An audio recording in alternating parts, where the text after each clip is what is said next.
Chapter 266. Bowing to thank my book friends Moondota, JHD 121, and Dreams Never Die for their tips. Oh, and a ticket to the beauty of the setting sun. Thank you very much. There was a rule in the cities in this world, and that was to place the symbol at the center of the city. There were many reasons for doing so. Some of them placed a statue of the god of light there to worship the city. Some of them placed some unique items in the city to highlight the uniqueness of the city. Some of them placed the Castellan's mansion in the center of the city. Without a doubt, the red statue in the central square of Riva City was the symbol of this city. It was built by the first batch of nobles who came here, and its purpose was to remind the nobles not to forget to kill pigs. As for the residents in the city, of course, they didn't like this guy who made them poor. However, even though they didn't think much of it, they were still dumbfounded when they saw the broken statue on the ground. Sadness? Anger? None of them. Ecstasy? Excitement? That's not enough. The people only felt a faint sense of loss and deep shock. He was disappointed because this thing had been erected here for more than 100 years, and he had seen it frequently. Of course, he would feel a little uncomfortable when it suddenly shattered. The shock was even easier to understand. This statue was the symbol of Riva City, and it was built by the nobles. There was even a wooden sign next to it that said, "No climbing or touching." But now it was actually smashed into smithereens by this audacious group of people. While the residents in the square were speechless, another dozen people walked over with a pile of wooden boards. Bam, bam, bam. Their movements were smooth and fast. After a short while, a simple small platform was built on top of the red gravel. At this moment, the residents finally realized what was going on. You are. A middle-aged man who looked like a businessman opened his mouth and stammered. An ordinary-looking young man heard him and turned his head. He squinted his long and narrow eyes and said with a smile, "We are from the city administration of Riva City, also known as the city management. We received a report from the residents that this red thing was built against the rules, and we're going to take it down now." City administration? The middle-aged man froze. Is there such a thing? Why haven't I heard of it before? I don't care where you're from, but I can tell you responsibly that you're in big trouble. A man dressed like a noble steward shook his head and said with pity. Of course, he knew the importance of this sculpture. He had never heard of this bureau in front of him. It should be newly established. From the looks of it, these noobs have been tricked. Sigh, how pitiful, something big. We're not afraid. The young man raised his head proudly. We're just temporary workers. Leaving behind two people who were baffled, these people who had suddenly appeared quickly disappeared into the crowd. Then, without waiting for the crowd to come back to their senses, a white-robed girl walked up the steps on the right side of the platform. Perhaps they were shocked by the destruction of the statue, or perhaps they were infected by the solemn expression of the young girl in the rain. No one made a sound. They just watched as she stepped on the platform and walked step by step to the centermost position. Take a deep breath, bow, stand upright, and nod. Hello, everyone. I'm Josiah from the Gray Coat Army. Whoosh, as if a level 10 storm had suddenly arrived, the buzzing of discussion instantly sounded, and then quickly spread to the entire square. The Gray Coat Army. This term was naturally not unfamiliar to the crowd, especially under the cover of a large number of propaganda papers in the past few days. But in the end, in most people's hearts, it was just a name. They never thought that there would be a day where they would see the Gray Coat Army just a few meters away. This feeling, it was like reading too many novels about heroes fighting against evil dragons, and then one day, the legendary dragon really appeared in front of them. Shock, astonishment, illusion.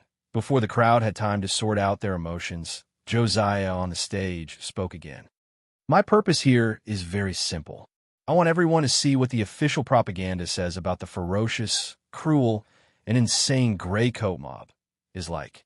Phew, I'm sorry, I don't have enough breath. In fact, there are many such adjectives. I suspect that the people who compiled them are now very distressed because they have indeed used up all the words they can think of. Spreading out his hands, Josiah showed a distressed expression. A series of muffled laughter sounded from the crowd. The crowd had a complicated expression on their faces. This was the first time that they had seen the legendary Gray Coat Army in person. Mob bandits? Was it this calm girl who looked like an orchid in an empty valley in the drizzle in front of them? Stop joking.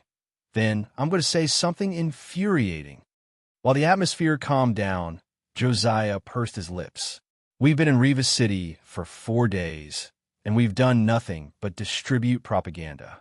But just last night, right here, 5 of our companions were captured and left us forever. I don't know why. Could it be because we, the rioters, have been attacking the city recently? No. After pausing for a second, Josiah continued in an agitated tone. We just said something that we shouldn't have said. We only said that the nobles were greedy and took wealth that didn't belong to them, and they trampled on other people's lives. We only said that the civilians were poor, and they worked hard all their lives, but they couldn't get enough bread to fill their stomachs, and they couldn't afford the toys that their children wanted. What we said was the truth, but we suffered the most ruthless revenge. The words poured out like a storm, and it struck the deepest part of the crowd's heart, causing ripples in their hearts. A small commotion started in the square, and most of the poor people who were wearing ragged clothes had angry expressions on their faces. Of course, they knew that the girl on the stage was telling the truth. At this moment, who knows if what you said is true or not? Maybe you guys made it up. Didn't you guys do those things that were reported in the newspaper? Don't listen to her nonsense. 5 people died? Humph. Do you think it's true just because you said so? They deserve to die. Gray Coat Army rebels. At first, there were only 1 or 2 voices, but soon, voices of doubt and insults came from the crowd. Josiah was startled, and he instantly found the person who spoke. It was a short and fat middle-aged man in gorgeous clothes. He was dressed like a rich merchant, or someone sent by the nobles to purchase, or his blood rushed to his head. And Josiah pointed at him angrily. You said that it was made up, but have you investigated it? Have you asked the people in the area where we live? If that's the case, why are you so sure that the content in the newspaper wasn't made up, but done by us? Sophistry. Maybe those people have already been bought over by you. The short and fat middle-aged man who was pointed out was stunned, and then he retaliated. Of course, what he said was just nonsense. Josiah and the others had only been here for a few days, so how could they have bought over the people on the street? But that wasn't important. What was important was his identity as an merchant. As someone who had a vested interest in the Orvain, he obviously wouldn't allow the Gray Coat Army to incite the miners to rebel. That's right, this *TCH is obviously spreading rumors. Don't be fooled. The Gray Coat Army is a mob. I once had a batch of goods stolen by them, and people were killed. Needless to say, this was obviously made up. People were killed. So how did he know that it was the Gray Coat Army who did it? Of course, no one was thinking about this now. Slandering didn't need a flawless reason. All one had to do was to say it. This person's words seemed to have inspired some people, and suddenly, all kinds of news of innocent people being killed spread. Time, place. It was all very well described. Such words also made some people who were originally angry start to waver. There was no doubt this was the truth. The people wouldn't be convinced, and people were naturally suspicious. The people were also easily convinced because the habit of following blindly was huge. This saying wasn't contradictory, and history constantly proved these 2 points. At this time, the most important thing was the situation. When the people around them saw people crying and describing the crimes of the Gray Coat Army, they naturally couldn't help but believe it. Josiah's hoarse explanation had long been drowned out. The balance was constantly tilting. At this time, no one knew where it came from. Vegetable leaves, potatoes, shoes, all of them were thrown towards the platform. Josiah stood on the platform and didn't have the slightest intention of dodging. Not far away, at the top of the clock tower, bang! David punched the wall, turned his head, and said with red eyes, "Boss, I'll bring people to kill this bunch of nonsense." Tang's expression was cold, and he looked down at the thin figure who seemed to have been abandoned by the whole world, and shook his head. "We have other things to do." Tangan didn't agree with Josiah's suggestion last night at first. It was too risky and it might not be effective. However, the former exploded with unprecedented stubbornness and was determined to do so, and the two even had a small argument. Narrowing his eyes, Tang let out a long breath and turned his head to look into the distance. Josiah, you chose the method yourself. I only hope you can persevere. Suddenly, a sound came from the stage. The sound was really soft, so soft that some people who were about to rush to the platform didn't hear it, but the square fell into a dead silence at this moment. Everyone saw a blue flash in front of their eyes, and then an oval-shaped cover appeared on the girl's body. Magic shield. Everyone's impression of mages was that they were mysterious and noble, and they didn't often appear in front of others, and they covered their faces with robes all day long. However, even a child knew that the mysterious mages had a skill that could protect themselves. Magic shield. She was a mage? We're hitting a mage? Everyone was dumbfounded, and their frightened thoughts were magnified by the mage's strange attacks. Waving his cane, Josiah removed the magic shield, ignoring the mess on his body. He spoke calmly. Someone told me last night that my plan wouldn't work because the people are ignorant, and I had a quarrel with him. But now I agree with his point of view. Yes, you're not only ignorant, but also stupid. Cowards. You only know how to resign yourself to adversity, only know how to hide and scold injustice. But you never dare to open your mouth and shout. Stand up and start resisting. I despise you. Josiah said word by word, looking at the crowd that was gradually becoming restless, and a mocking smile hung on his lips. What? Are you angry? Huh. Unfortunately, you only know how to be angry. You know that reality is unfair, and you hope that someone can stand up and solve all this, but you also hope that it's not you, right? Ha! It seems that I was wrong just now. You're not stupid. On the contrary, you're very smart. Yes, funny little cleverness. If Tangen was here, he would definitely rub his eyes. Josiah's character was not lacking in gentleness, stubbornness, and persistence. But he had never been like this, like a calm shrew, sarcastic, mocking, and disdainful. However, such words that seemed to give up on themselves had some unknown effect. The breathing of the surrounding people became coarse, and their fists were secretly clenched. Of course, it was unknown who they were going to beat up. Oh, I almost forgot about you. Josiah glanced at the few people who rushed to the platform and curled his lips. Rich merchants? Nobles? Lackeys of nobles? I knew it was you with one guess. Do you know why I had to smash that red sculpture? Because it's just like you. Every pore is stained with filth. You squeezed every bit of the poor people's flesh and blood to enrich yourselves. In the end, even the color of your skin became blood red. Of course, no matter how much you soaked in it, it couldn't change your black hearts. I'm a magician, not a wizard. But I still curse you. Curse the souls of the dead on every gold coin in your arms to haunt you forever. Until your descendants. At this point, Josiah's tone paused, and he frowned as he looked at the edge of the square. Because of the height of the platform, she could see that there were about 70 to 80 guards who were neatly dressed in armor, pushing through the crowd and walking towards her. Further away, there were a few nobles' carriages parked by the side of the road, and a few people on them were pointing at her. Suddenly, the crowd began to become chaotic. The dozens of guards were divided into two groups. One group was still walking towards the center, while the other group began to use their scabbards and whips to disperse the crowd. Tang In, who was on the clock tower, also saw this scene, and his eyes couldn't help but brighten. Ha! The opportunity is here. Which idiot is this? I want to thank his 8 generations of ancestors.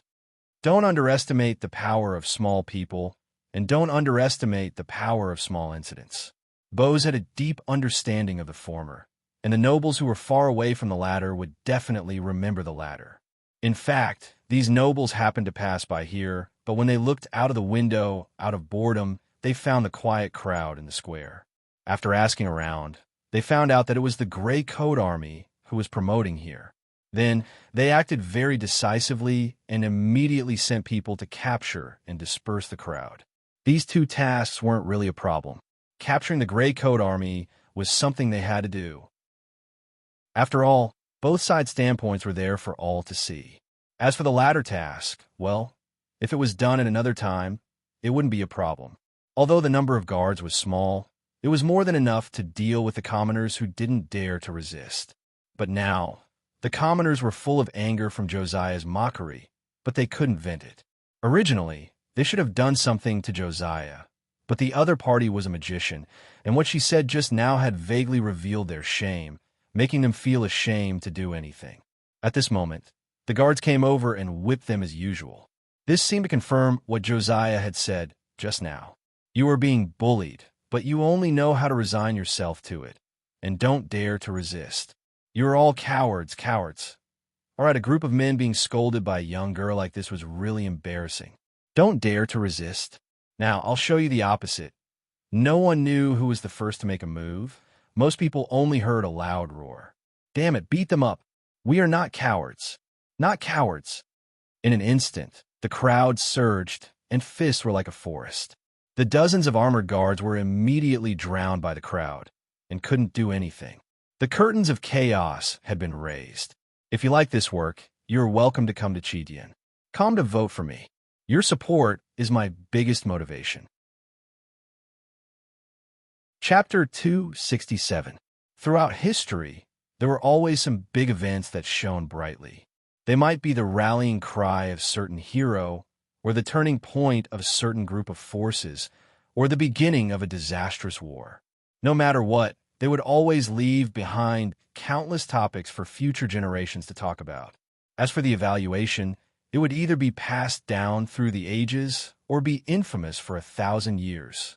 However, there was an interesting thing that people rarely noticed. The fuse of these so-called big events was usually a misunderstanding, a small probability event, or even an impulse, a typical example. The incident in Riva City. In fact, this incident wasn't a big one, and the area it affected was very small. However, it was undeniable that it played a very important role in a force in future generations, and it had an extraordinary meaning. However, no one knew that it was only the decision of a stubborn girl, the impulsive action of a group of men who were ashamed, and the stupid action of a few bored nobles, for the guards who came in first. The outbreak of chaos was very sudden and inexplicable. Those docile sheep who didn't fight back in the past suddenly turned into man-eating lions with blood-red eyes. Before the guards could pull out their long swords, they were directly smashed to the ground by the ocean-like fists, and then countless feet stepped on them. The dozens of people were like leaves in the ocean, and they were instantly turned into the first victims of this chaos. And those vampires, kill them. Seeing the blood, the people's rationality started to fade away, and the things that were suppressed in their hearts kept expanding. The few people who were about to rush onto the platform became the second targets, and the crowd instantly swarmed over. Josiah on the platform was a bit confused. She didn't expect things to develop like this. To be honest, she was about to give up, and that was why she scolded and ridiculed the people who were angry at her for not fighting back. But now she succeeded? Josiah glanced at the ferocious crowd, and she couldn't help but murmur in her mind, "Isn't this success a bit too big?" She was only here to promote, but these people in front of her seemed to be about to riot. In fact, the situation was exactly like that. In just a moment, those rich businessmen were directly drowned by the crowd. Then, the people opened their blood-red eyes and looked around for the next target to vent their anger. At this time, Josiah waved her hand and shouted, "We want fairness, we want power. We want fairness. We want to increase the price of the ore to 30 copper coins. We want to reduce the tax." With Josiah's shout, the crowd gradually calmed down, and then all kinds of demands came out. Gradually, the girl on the platform started to shout. Tang In on the platform couldn't help but wipe the cold sweat on his forehead. The situation just now was really dangerous. Although those people wouldn't attack on Josiah, they would definitely start destroying the city.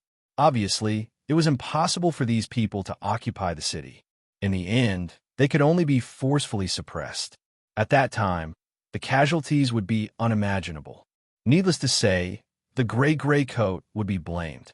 However, before Tang Un his expression had changed, and the people were all the people who had been attacked. From his vantage point, the aristocrats sent more than 100 guards to rush in. F***CK. Even if you're stupid, you should know your limits. Of course, those aristocrats weren't stupid. They were just blinded by the humiliation. In their hearts, these people in front of them were just lowly people. They were born to be ruled, but now they dared to openly resist and even kill their guards. They felt that their authority was being challenged, and without thinking, they sent all the remaining guards forward. And this time, their swords were unsheathed. Among the screams, there were casualties among the shouting people. Looking at the shiny steel swords, the crowd subconsciously began to retreat. When the guards saw this, their courage was suddenly boosted. The uneasiness caused by the tragic fate of their companions immediately dissipated, and they charged in like tigers into a flock of sheep. At this moment, whoosh, a blue ice arrow shot out at high speed, and with a bang, it pierced through the thigh of a guard. Putting down his magic wand, Josiah's face was frosty attack. Seeing the people lying in pools of blood, Josiah's eyes instantly turned red, and he immediately gave the order to attack. Kill! Beat these bastards to death! The tide of people paused, and then shouts rose from all directions. The turbulent crowd once again charged back. As long as they let go of the fear in their hearts, how could 100 guards withstand the tens of thousands of people here? In just a few exchanges, the guards had no choice but to retreat pathetically. At this time, the aristocrats at the back had hurriedly boarded their carriages and fled. Then, all kinds of decorations were pushed aside, and the buildings at the side were gradually affected. It's a mess, it's a mess. Twain rubbed his forehead and muttered. The situation was much more serious than before, and it was no longer something that could be controlled. Even Josiah couldn't do it. Now, no matter what obstructions there were, they would be crushed by the violent venting after a long period of oppression. Boss, the police station is on the move, David said anxiously. Tang, and suddenly turned his head and saw a figure waving a red signal flag on a tall building in the distance. Very efficient. And, give the order, carry out the original plan. Although the situation had changed, no matter what, Tang and couldn't let the police cavalry come over to arrest people. Yes. David waved a few green flags and gave a signal. The center of the city was where many important buildings were gathered, and no mistakes could be made. Bose knew this very well, so he couldn't wait to rush over after gathering some cavalry. The police station wasn't far from the central square. Normally, it would only take about 20 minutes on horseback. But now, Chief, the road ahead is blocked. Not long after they set off, a cavalry pulled on the reins and quickly reported. Bose frowned. What's going on? Some statues on the side of the road suddenly fell and blocked the road. Bose was stunned, and then he waved his hand, changed the road. Of course, there was more than one road leading to the center of the city, and the distance between them was only a matter of distance. However, not long after the police cavalry changed the road, they stopped again. This time, there was no need for a report. Bose saw a 3-story shop fall on the road, surrounded by a crowd of people. What a coincidence! Bugnes touched his chin and shook off the rain. It's just a coincidence. The first time was a coincidence, but the second time might not be. Bose narrowed his eyes, looked around, and said decisively, "Take the Nobles Road." Just like Lion City, Riva City also had Nobles Roads. The rules were similar, and other than the Nobles' cars, no one else could pass. However, Bose was not a normal person, and the situation was urgent, so of course he didn't care. He turned his horse around and was the first to enter the Nobles' Road. Clop, clop, clop. The quality of the Nobles' Road was quite good. It was spacious and flat, and there weren't any potholes. Landing on it, the thunderous sound of horse hooves sounded more pleasant. Naturally, there were some Nobles' cars on the road, but after seeing the aggressive cavalry, they didn't have time to curse and immediately moved aside. Although Bose hadn't been here for long, the Nobles had experienced his crazy personality. If they didn't move aside now, they would probably be run over. Unfortunately, the smooth ride didn't last long, and the sound of horse hooves stopped. This time, What appeared in front of them were 3 or 4 fallen nobles' carriages. They seemed to have crashed into each other and blocked the entire road. Moreover, these nobles didn't seem to get along and were arguing fiercely at the side. Behind them, there were a few nobles' carriages that were helplessly blocked. F*CKU. After being blocked time and time again, Bose's expression was rather ugly. Without saying anything else, he pulled out his sword and jumped off the horse. You were the one who crashed into me, and you're still arguing. Bullshit, my carriage was in front. How could it have crashed into you? What are you talking about? I was in front. How could you have crashed into me? The 3 nobles argued until their faces turned red, while the coachmen who were actually driving the carriages stood there in confusion. To be honest, they didn't know what was going on, but the carriages suddenly went out of control. Chief Bose, you came at the right time. Come and judge. A middle-aged noble saw Bose and hurriedly called out. All right. Bose agreed and waved his sword to cut the reins cleanly, freeing the fallen horses. However, a few of the horses didn't take the opportunity to run to the side. Instead, they whinnied and kicked their hooves, a cold glint flashing in their eyes. Looking at the few iron nails, Bose's eyes twitched and he raised his sword high. Chi, red fighting aura instantly covered the carriage, followed by a few crescent-shaped sword chi slashing horizontally, hitting the carriage. Boom, boom, boom. Fighting aura surged, and brokenwood flew everywhere. A few carriages that were connected together were smashed to pieces, and the road was cleared in an instant. Done. Without looking back, Bose mounted his horse and waved his hand. Let's go. The long line of people whizzed past, and the splashing water drenched the stunned nobles. Although they passed smoothly, Bose's expression didn't improve. Of course, this wasn't because he was worried about the nobles' revenge, but because of the iron nails just now. Now he could confirm that there was a group of people watching them, preventing them from going to the city square. These obstacles on the road meant that the other party was already prepared. The road ahead wouldn't be peaceful. Boom. While thinking, Bose's eyelids twitched, and he suddenly raised his head, looking at the rising airwaves caused by the explosion in the distance. Bose and Bugnes looked at each other, and the latter shook his head and sighed. After turning a corner, they knew what the explosion just now was about. As expected, a huge hole appeared on the smooth road of the nobles, directly cutting off the road ahead. Phew! Bose rubbed his red nose and raised his head to let out a long sigh of relief. After knowing that someone was behind this, he was no longer depressed.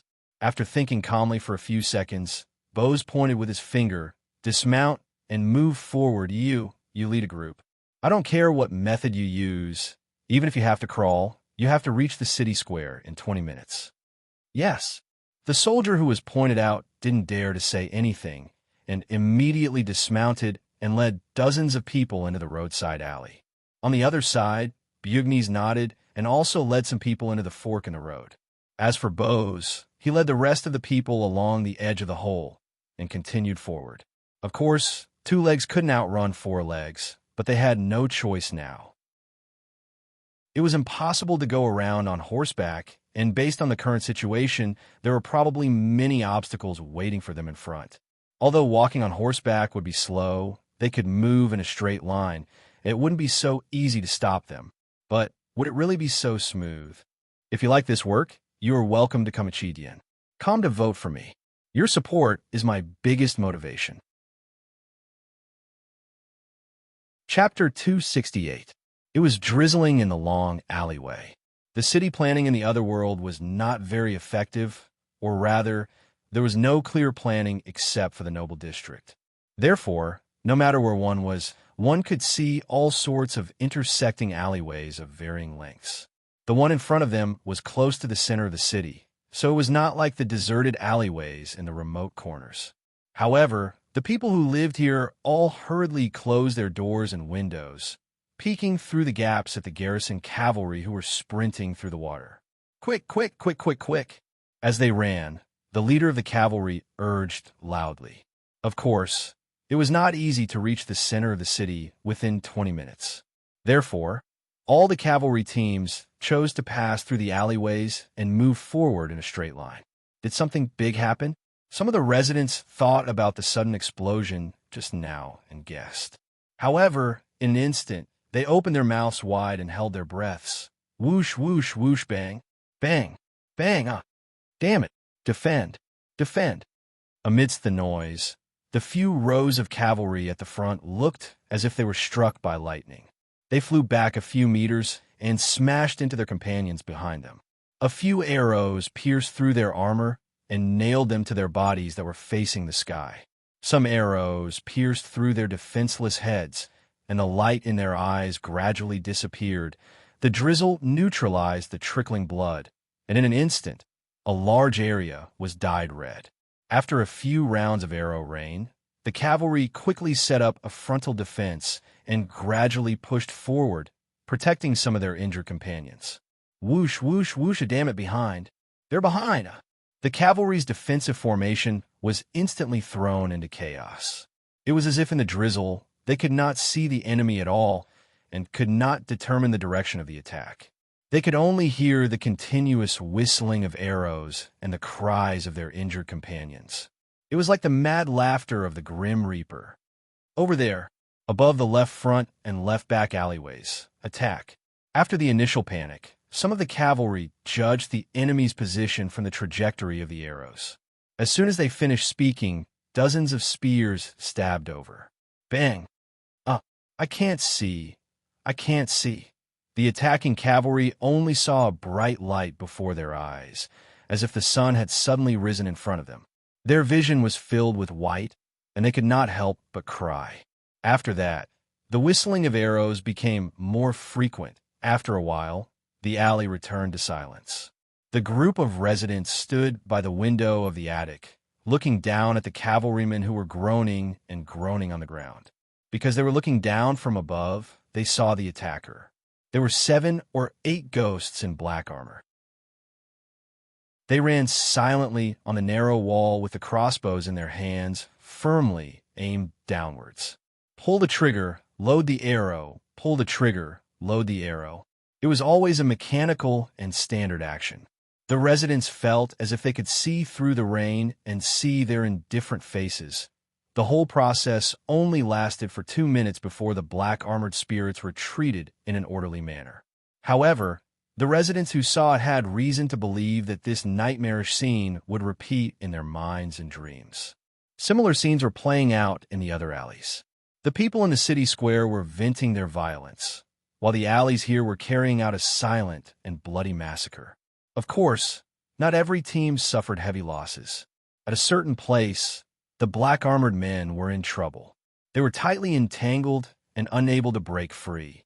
This way, don't step on that. There's a trap. Yes, I see you. A middle-aged man with a green spear led dozens of cavalrymen through the complicated alleys. In front of them, in the rain, a few black figures were running wildly.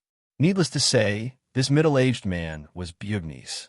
A few minutes ago, they were ambushed as well, but they were instantly neutralized by his flawless spear skills. At this moment, he was following the tracks left behind by the enemy, casually pointing out the various traps. However, although he had discovered the enemy's whereabouts, Bugnes was not as relaxed as he appeared to be. He was worried about the other teams of cavalrymen.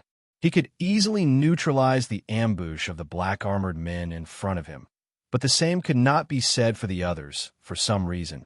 He had a feeling that the enemy was familiar with him. The change of route, the choice to walk, the division. Everything seemed to be under the enemy's control. At this moment, hiss!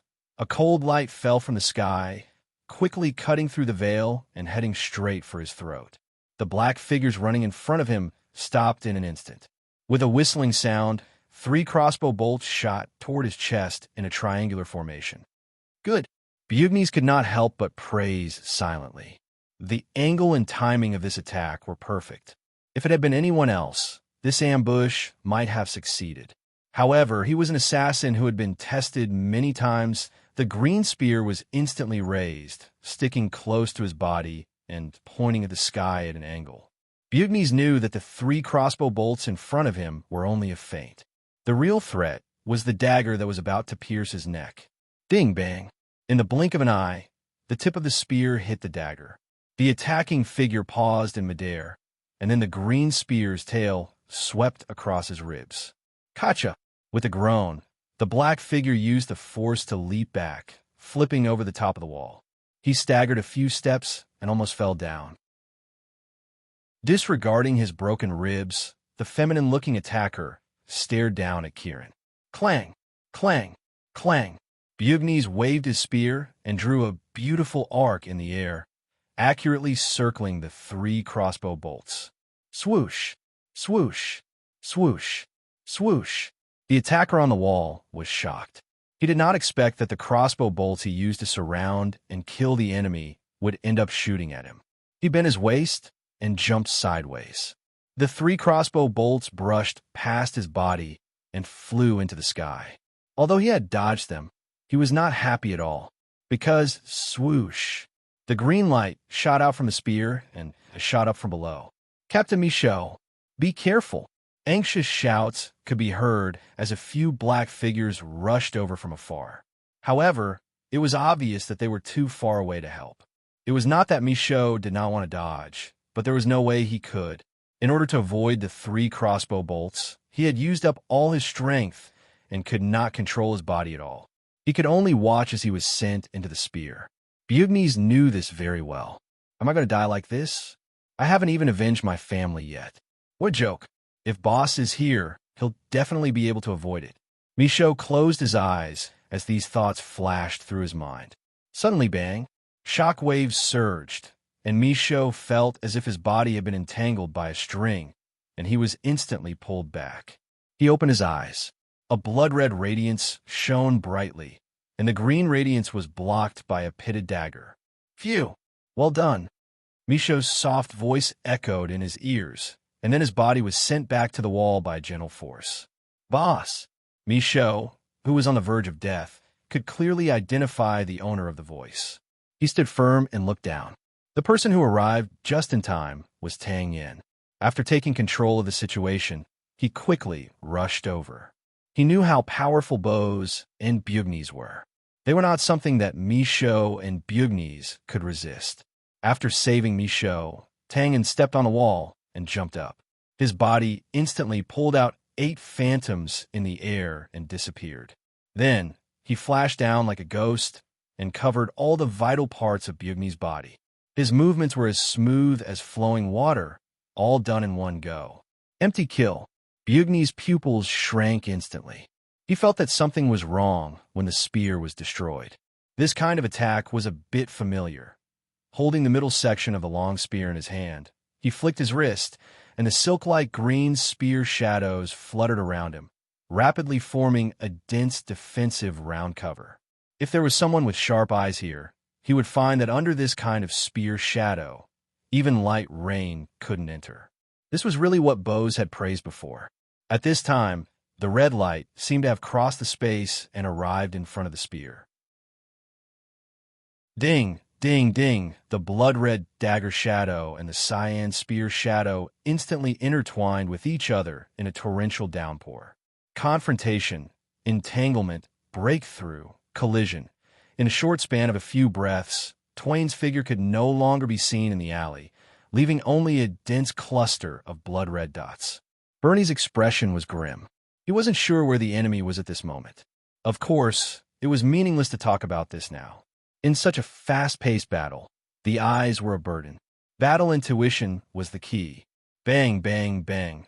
The width of the passageway wasn't very wide, and the spears that missed left holes in the surrounding walls. No, it's too fast. Bugnes could not help but take half a step back to cushion the strong pressure from Michaud. But soon he realized that he had made a stupid decision. Retreat, retreat, and retreat. Advance, advance, and advance with half a step wrong. The spear's shadow gradually disappeared. Bugnes could only rely on continuously retreating to maintain his defense. Calm down, not good. Bugnes only felt a blur in front of his eyes. The red light entered, and the figure once again appeared in his line of sight. But this time, both sides were very close. His defense had been broken. Hiss, hiss, hiss. One gave birth to 2, 2 gave birth to 4. 4 gave birth to originally, it was just a small red dot, but in an instant it kept splitting in the narrow space. Finally, it became a situation of thousands of arrows. Roar! At this time, Bugnes had no other choice. He abandoned his spear and urged his Do-Chi. A set of armor emitting green light appeared on his body. He did not know why, but he suddenly felt that this scene was very familiar, as if he had experienced it before. Puff! Puff! Puff! The figures merged and separated. One stayed where he was, while the other flew toward the cavalry behind him. The latter figure trembled violently in the air, blood blossoming everywhere. Bang!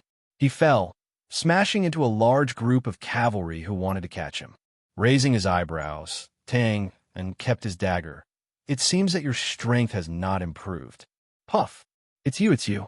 Bugnes opened his mouth and spat out a mist of blood, trembling as he pointed forward. In his mind, the battle at the Flame Dragon Society's encampment in Lian City slowly appeared. In that battle, Tang En had also closed in on him, and he was injured in the end. But at that time, it was mainly because he was careless, and Tang En's injuries were not light either. But now he was defeated so easily, his strength did not improve. How could that be? Through assassination after assassination, Bugnes knew that his strength was constantly increasing.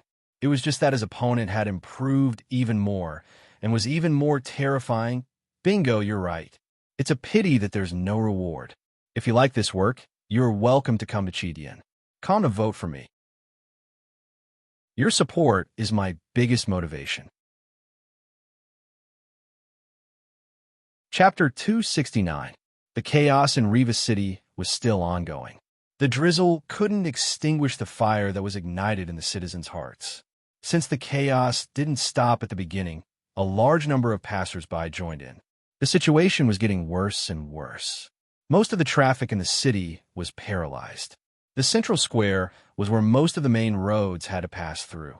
Now that the square was in a mess, the roads were cut off. Some of the nobles' carriages were flipped over when they passed by.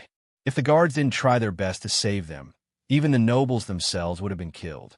As the number of people increased, the area of the chaos expanded as well. As mentioned before, the city was a place where many important buildings gathered. These buildings were the tools that the nobles used to rule the city, such as the City Construction Hall and the City Hall. The result was obvious. The angry people rushed to these places like a flood. Although they were government organizations, they didn't have a strong defense. After all, they were mostly in charge of administrative work, not the guards. Therefore, under the waves of people, it was quickly washed away. Without witnessing it with their own eyes, no one would believe that the unarmed citizens could cause such great destruction. The thick walls and thick pillars were all torn down. The fancy decorations and exquisite doors were crushed into pieces. The rulers of Riva City should be glad that the Castellan mansion wasn't built here. Otherwise, they wouldn't be able to escape this fate. News of the chaos quickly spread across Riva City. The nobles were shocked and sent people to report the incident to the guards. However, they were told that all the cavaliers were already on the way. In fact, there were indeed some cavalrymen who had arrived. There were not many people in the gray space, and Tang En had mainly focused his blocking power on bows and his men. Therefore, after a few twists and turns, these cavalrymen who had set off later still managed to arrive successfully. However, without a powerful leader, these cavaliers couldn't help but back off when they saw the sea of people in front of them. After another hour, the nobles finally received the news that Bose and Bugnes, the two chiefs of guards and cavaliers, were admitted to the treatment center. They stopped cursing and started to contact each other and gather all their private soldiers. They decided to suppress the chaos. Unfortunately, it was too late for them to realize what was going on. The chaos lasted from noon to the evening, and the hot-headed people gradually came to their senses. At this time, except for a few statues of the Temple of Light standing alone in the square, everything else was destroyed. Looking around, there was a flattened administrative structure, a destroyed opera house, and a messy shop. Other than the fact that the ground wasn't cracked open, This place looked like the scene of a powerful earthquake. It was undeniable that most of the damage here was caused by the rioting citizens, but the looted shops were obviously done by people with ulterior motives. But no matter what, these debts had to be placed on everyone's heads. In fact, this was the result of Josiah trying his best to limit it. She was the flag bearer among this group of people. Although she couldn't stop them, wherever she pointed, that place would be destroyed. After receiving the signal from the gray space personnel and seeing the stunned crowd, Josiah began to advise the crowd to disperse quickly. At this moment, the citizens also knew that things had gotten out of hand. They had a great time smashing the shops, but when they came back to their senses, they knew that they were about to get their revenge. Without saying anything, the crowd ran in all directions and disappeared into the alleys. Not long after, large groups of guards wearing all kinds of armor appeared on the surrounding roads. However, when they started to shout, they found that the square was already empty. The only thing left was the mess on the ground and the drizzle. The nobles who arrived at the square were naturally displeased, and they all asked the guards to arrest the rioters. But soon, they realized that this was a stupid decision. It was true that they wanted to arrest the rioters, but who should they arrest? The tens of thousands of people who participated in the rioting were only a small part of the population of Riva City. No one could remember the faces of these small figures. They couldn't possibly arrest all the people in the city just to find them. After a short discussion, the nobles decided to arrest the leaders first.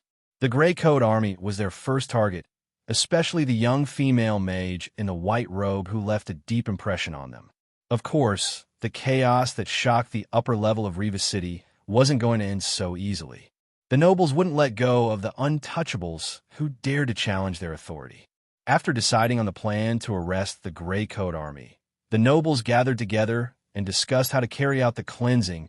Although they didn't know who the rioters were, the nobles didn't care. What they needed to do was to use this as an excuse to make an example out of these untouchables and intimidate them.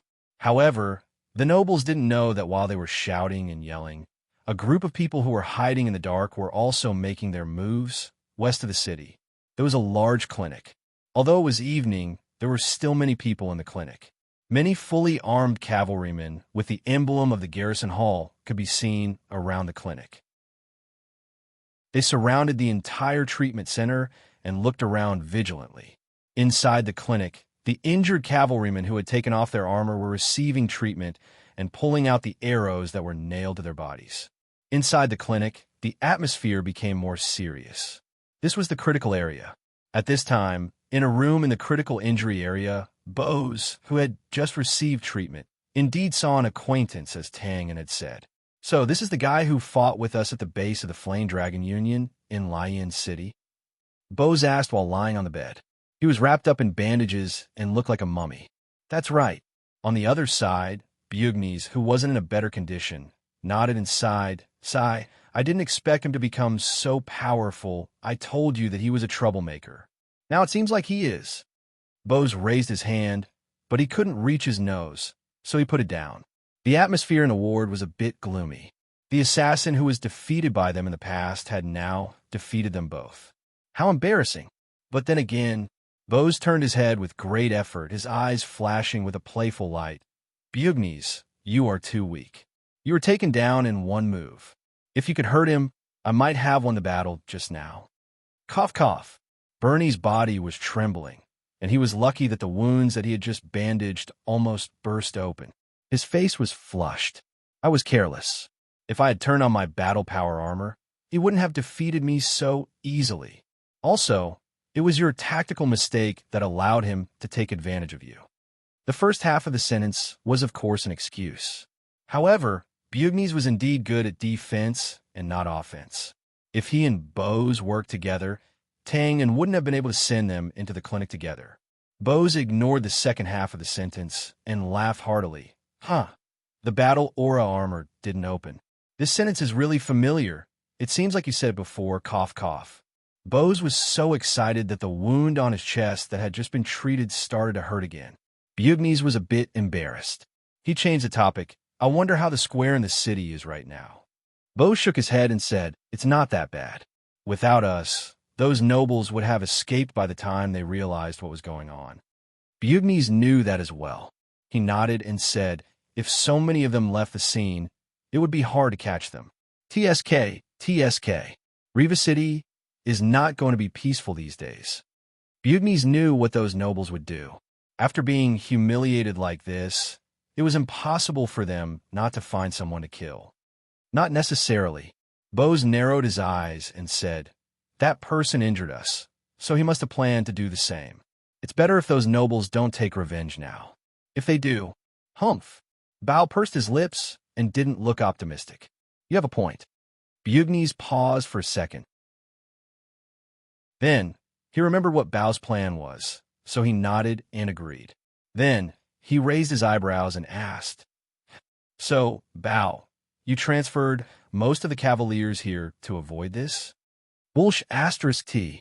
Bose curled his lips in disdain and said, I did it for my own safety. Bugnes opened his mouth, but didn't know what to say. Bose was telling the truth. Ever since they came to Riva City, they became the target of all the assassins and gangsters. Once the news that they were injured got out, those people would definitely come and hit them when they were down. Knock, knock, knock.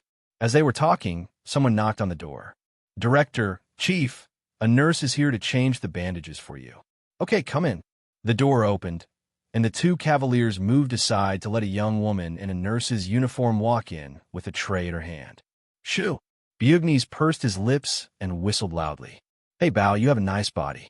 This nurse indeed had a nice body. Her breasts were especially round and straight. Coupled with her delicate and pretty face, she had a different kind of charm. Sorry. He's a middle-aged bachelor. You know that. Bose made a regretful expression at the blushing woman and said seriously. The woman bit her lips and nodded gently. Then, she walked to Bose's bed in a fit of pique. Bugnes couldn't help but laugh. Then, he looked over with interest. Ha! Did you see that? This is the difference between us. Bose grinned and laughed happily. Bugnes curled his lips. Laugh all you want. It's best if you laugh until your internal organs fall out. Then, you'll know what the difference is. Bose's body stiffened. Then, he carefully looked at his abdomen. That place had been penetrated before. If not for his strong vitality and the fact that he had stuffed it in at that time, he would have died long ago. At this time, the woman put the tray on the bed and bent down to pick up the gauze. TSK, TSK. Bose blinked. Looking at the breasts in front of him, he twisted his body and asked, Can I ask you a question? The woman arched her eyebrows in surprise and revealed a puzzled expression. Then, she nodded slightly. What did you put in here? Such a big, divine vitality fruit? Or a melon? After half a second of silence, the woman's eyes flashed. Her right hand instantly grabbed a dagger from under the tray. Woo-sha woo-clang. The dagger fell to the ground. The woman subconsciously grabbed at her neck, as if trying to pull out the arrow that was nailed there. Unfortunately, just as she touched it, her body fell onto the bed. Dark red blood instantly soaked the white cotton quilt. Bose raised the crossbow that he had taken out from under the quilt with a look of admiration. This thing is really not bad. I've decided that in the future, everyone in the police station will have one. Let's wait until you get the funds first. Bugnes' face did not change at all. He smiled lightly. Ever since Bose became the police chief, he had offended most of the nobles in the city. It will be difficult to get the funds now. I've already thought about it. If they don't give it to me, I'll cover my face and become an assassin. Bose reached out to grab the woman's clothes and said casually, that's a good idea. Bugnes' eyes lit up. He quickly suggested, let's start with those few viscounts. Let's wait until you've recovered. At this time, Bose had already grabbed 2 yellow round fruits from the woman's chest. He immediately beamed with joy. Haha, it's really a melon. Not bad, not bad. You have a good eye. You know that I like to eat this. You want one too? F***, you're so disgusting. You have to peel off the skin no matter what. If you like this work, you're welcome to come Achidian. Come to vote for me. Your support is my biggest motivation. Chapter 270. At night, the drizzle gradually stopped. Tonight, Riva City was extremely quiet, and an indescribable, eerie atmosphere filled the air. No one could be seen on the streets, and even the gangsters who liked the nightlife stayed at home obediently. Furthermore, any slightly louder voice would cause a horrified face to appear behind the windows. The chaos that happened during the day had spread throughout the city, and everyone knew that the nobles wouldn't let it go easily. The only difference was that they would take revenge sooner or later. Regardless of whether they had participated or not, they were all waiting with bloodshot eyes, their hearts hanging in the air. The only lively place was the noble residential area in the east of the city. It was still brightly lit, and the parties were still going on. Even so, the young nobles were still talking about what happened during the day in low voices. They cursed at the lowly people who were seeking death, and they guessed what kind of drastic methods their parents would use to take revenge. Oh, it was an interesting topic. At this moment, in a baron's manor, there wasn't any banquet going on here, and most of the buildings had turned off their lighting crystals. Only twice as many guards were yawning and patrolling. Bam! A guard didn't see the iron gate of the arched corridor clearly, and he bumped into it, making a loud noise. Woof! Woof! Dogs immediately barked. Shoo! An older guard comforted the big dog, and then turned his head and whispered, "Be careful. The master is in a bad mood today. If you wake up, you will offend everyone." Ugh, I'm sorry, Captain. I'm too tired. That guard shivered and straightened his body. Then he asked in confusion, "What happened to the master?" "You don't know? Oh, you accompanied the young master out of the city today? Do you know about the riot in the square in the city today?" Seeing that the guard nodded, the older guard continued, "The master happened to pass by this afternoon, and his carriage was smashed, and he was a bit frightened. He just finished discussing with the other nobles, and he came back to rest." "Oh, I understand. Thank you, Captain." The guard looked grateful. "It's okay. Continue patrolling." These guards didn't know that after they passed through the arched door, 3 men in black floated in from above. The big dog beside the door seemed to have sensed something, and it immediately shrank back in fear. It wasn't as fierce as before. The area of the manor could not be considered large. After the 3 black shadows broke through here, they scattered and sneaked into several buildings. A few minutes later, he squatted down on a balcony with several types of flowers and plants. If anyone in the manor saw this scene, they would definitely scream because that was the Baron's bedroom. "Jack, it's up to you." A black shadow opened a small gap in the small window on the side, turned around, and said softly, "F*CK. Can't you see that I'm carrying something on my back?" The other black shadow was obviously dissatisfied. He gently placed the long object on his back on the ground. There was some light projection, and it could be seen that it was a blanket wrapped around a bed. "Cut the crap. I'm injured. Besides, you're the only one who has that thing." The man in black pointed to the ground and said, "Michaud, you carry him." "Yes, boss." The man in black behind the 2 replied softly, and then picked up the quilt on the ground. Needless to say, the 3 people who silently sneaked into the manor were Tang-In, Jack, and Michaud. "Making a friend like you is the biggest mistake in my life. I'll have to compensate you." Jack muttered softly. He took out a dark yellow, twig-like item from his chest. Just as he was about to light it up, he paused and took out a blade. He carefully cut off a small part of the twig. When it was lit, the branch immediately emitted spirals of green smoke, and there was an intoxicating fragrance. Jack then threw it into the room through the gap in the window. This thing was called dream incense, and it was a rare plant. As far as it was known, it only grew in the southern rainforest. As for its use, it could calm the mind and let people sleep until dawn. Therefore, this thing was most useful for the old nobles who had insomnia and the mages who meditated. Of course, it was also expensive. After waiting for about 10 minutes, Jack generously used a dagger to forcibly pry open the wooden door on the balcony, which could only be opened from the inside. The room was warm and fragrant, and it was intoxicating. There was no need to talk about the luxurious decorations inside. Tang-In and the others went straight to the big bed inside. Lying on the bed was an old man and woman in silk pajamas. They didn't know that there were uninvited guests in the room, and they were still sleeping soundly. TSK, you're already like this, and you're still raising a child outside. Really? You're old but strong. You're our role model. Jack looked at the old baron with gray hair and couldn't help but sigh. At this time, Michaud had already quickly spread out the quilt, and a beautiful woman with a beautiful figure rolled out. However, at this time, her eyes were closed, as if she had been knocked unconscious. Grabbing the beautiful woman's hand, Michaud used a little force and lifted her onto the bed, lifted the silk quilt, and placed it beside the two of them. Too harmonious, too cruel. Jack touched his forehead. Tang in, your move is too vicious. What if the old couple wakes up tomorrow morning?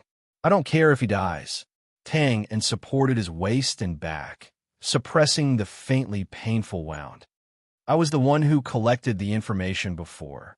Michaud, who had been silent at the side, suddenly spoke with a look of pity in his eyes. This woman is from a side branch of the Viscount's family. The man used to be a rich businessman, and only after the two of them got married did he have the title of baron. Tang Yin and Jack opened their mouths and couldn't bear to look at it. This kind of marriage was definitely the woman who held the power. Tomorrow morning, when she found out about her husband's lover, I'm really looking forward to it. Anyway, in the next few days, the baron who firmly supported the purge of the people would not have the time to spare. In that case, Jack stepped forward again, lifted the quilt, and placed the woman between the two of them. He put his hands and feet on the baron's body. Then let's just be straightforward and die quickly. Everything was done. After Jack took some things, the three of them returned the way they came and left the manor.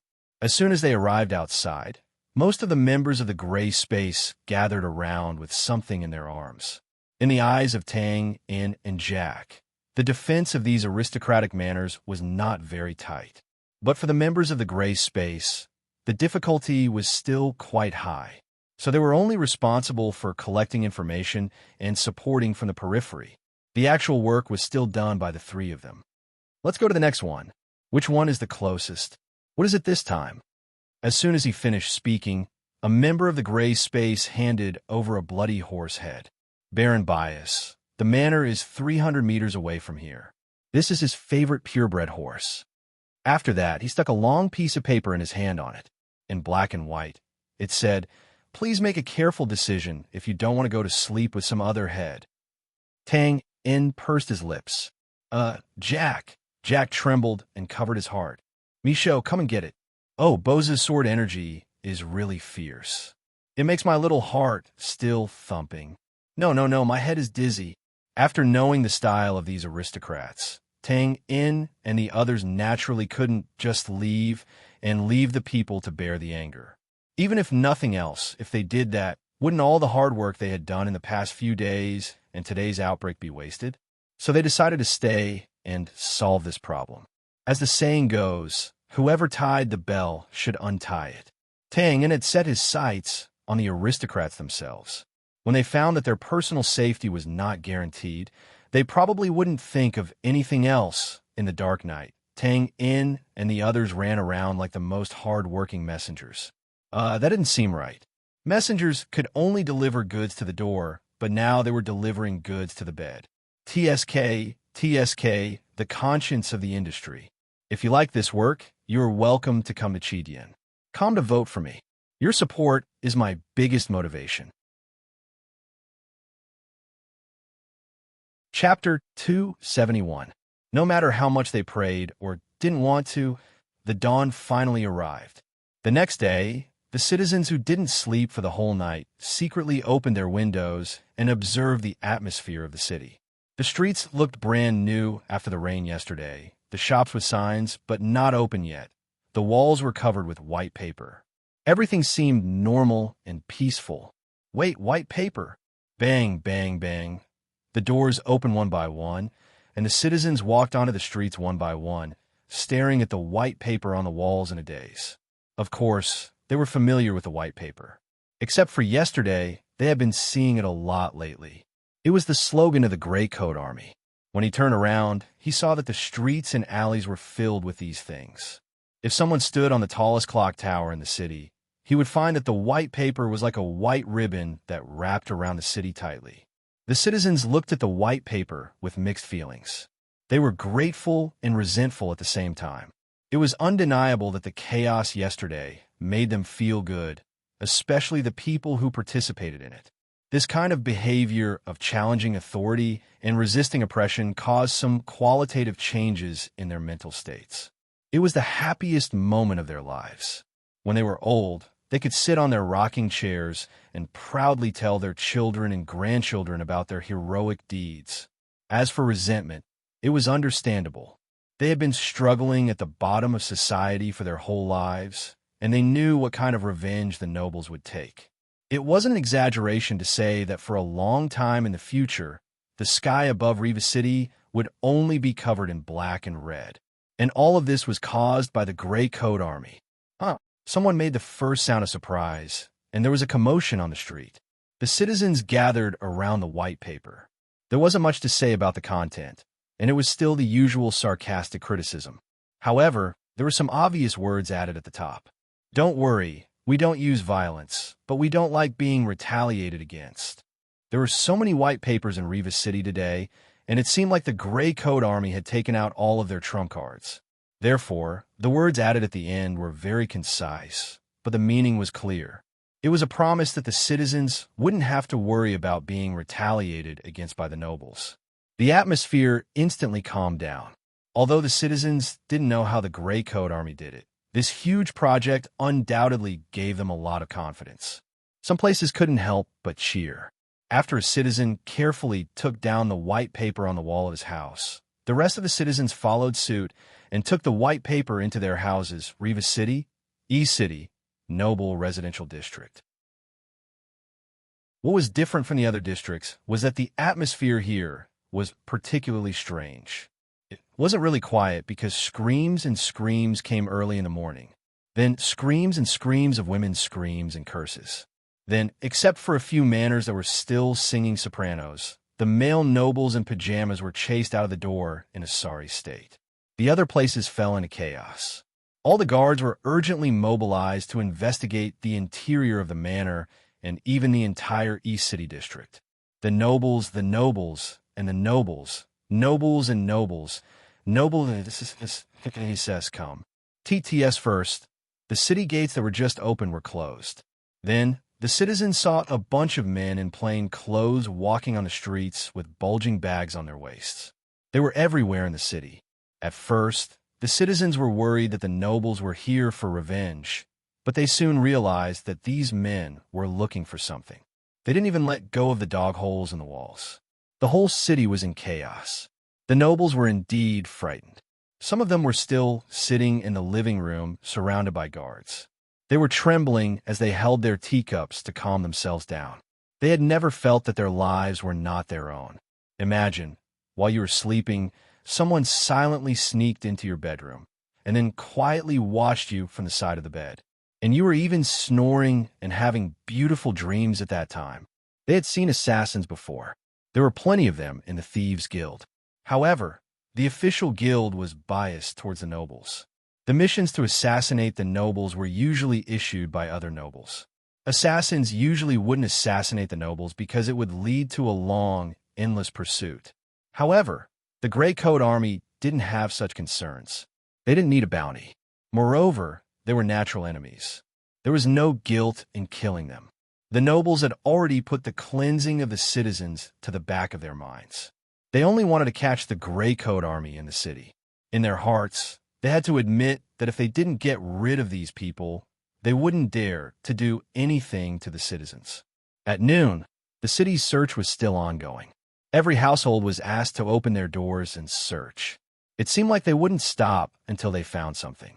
Under such great efforts, some fugitives who were on the run were found, but they were obviously not their target.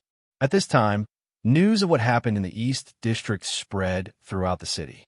Some of the smarter citizens understood that these people were looking for the Gray Coat Army. They couldn't help but worry. It was rare for the nobles to join forces and search the entire city. Could they hide? Everyone knew that as long as the Gray Coat Army wasn't caught, they wouldn't have to worry about revenge. Just as the search was in full swing, a small merchant group gradually approached the city gates. There weren't many people, only a few dozen. There were also more than 10 carriages loaded with goods behind them.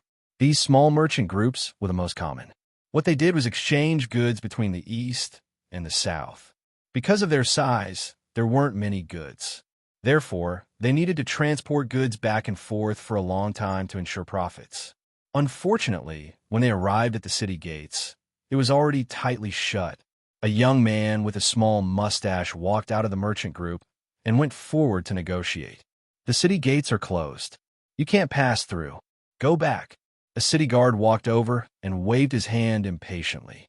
One had to know that during this period of time, he had already repeated this sentence countless times. However, before he could finish, a slap landed on the back of his head. A person who looked like a captain nodded and bowed. He spread his hands and made an inviting gesture.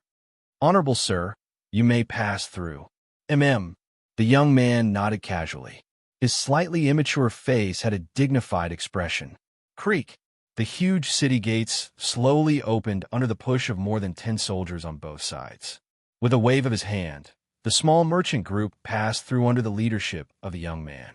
At the side, the city guard looked aggrieved. "Captain, didn't the city lord order the city gates to be closed? Why can they smack?"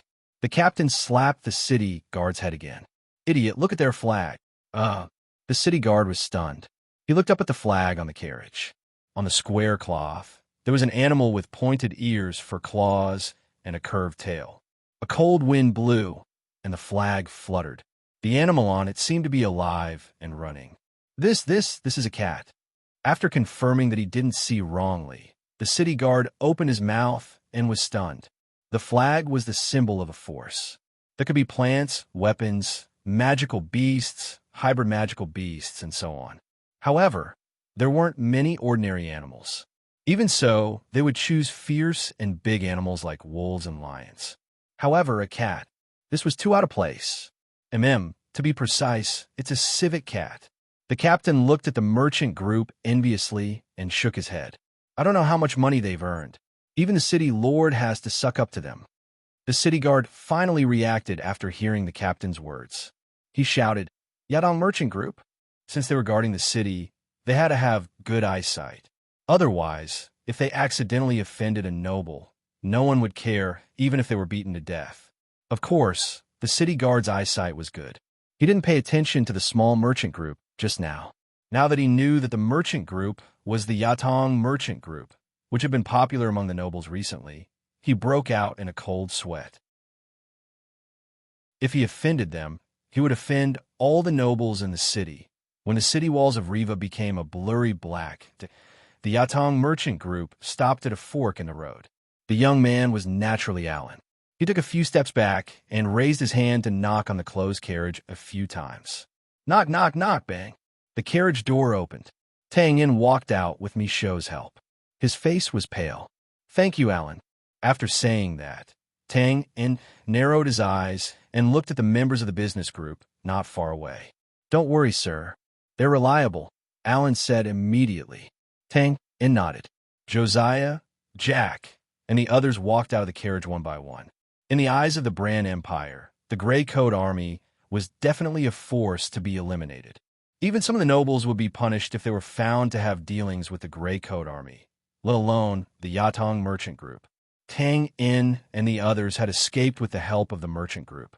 Naturally, they didn't want outsiders to know. Here, Tang Yin took out a few pieces of white paper and massaged his tired eyebrows. "This is something I thought of last night. I don't know if it's useful. Take it and let the professionals study it." No matter how popular a product was, there would always be a limit. After all, there were only so many people who would buy it.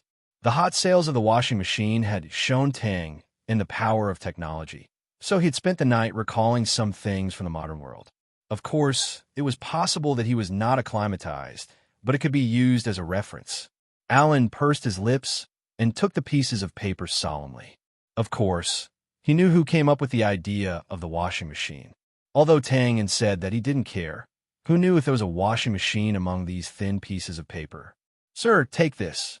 After Alan put away the paper, he took off a ring on his finger and handed it over. "This is a symbol of the Yatong Merchant Group. I will set up Yatong shops in the nearby cities. You can come here and withdraw some money. Hiss! Jack's eyes lit up. He licked his lips and almost drooled. Although Alan said it casually, Jack knew the meaning behind it. It could be said that with this ring, it was equivalent to having a treasury. Alan now knew that Tang and had joined the Gray Coat Army. Although he couldn't understand it, he still supported the things that Tang and did unconditionally. Since he couldn't help him on the surface, he could only give him gold coins. Tang and also understood this point. He didn't refuse and accepted the seemingly inconspicuous ring. All right, bring those people to the south and help them do some business or something. Tang and pointed at the cowering hotel owner and a few waiters behind him. The hotel owner had been depressed recently. He thought that he'd gotten a big deal, but who knew that would be a jinx? Not only was the hotel sealed, but he had also been in a state of anxiety for the past few days. After all, in the outside world, he had been labeled as a secret accomplice of the Gray Coat Army. It was impossible for him not to complain about it. However, after seeing what Tang In and the others did, the hotel owner could only slap himself in his heart. Who asked you to be so greedy and cover for them? However, now that he saw Tang In's finger pointing at him and Alan nodding in realization, the hotel owner felt relieved.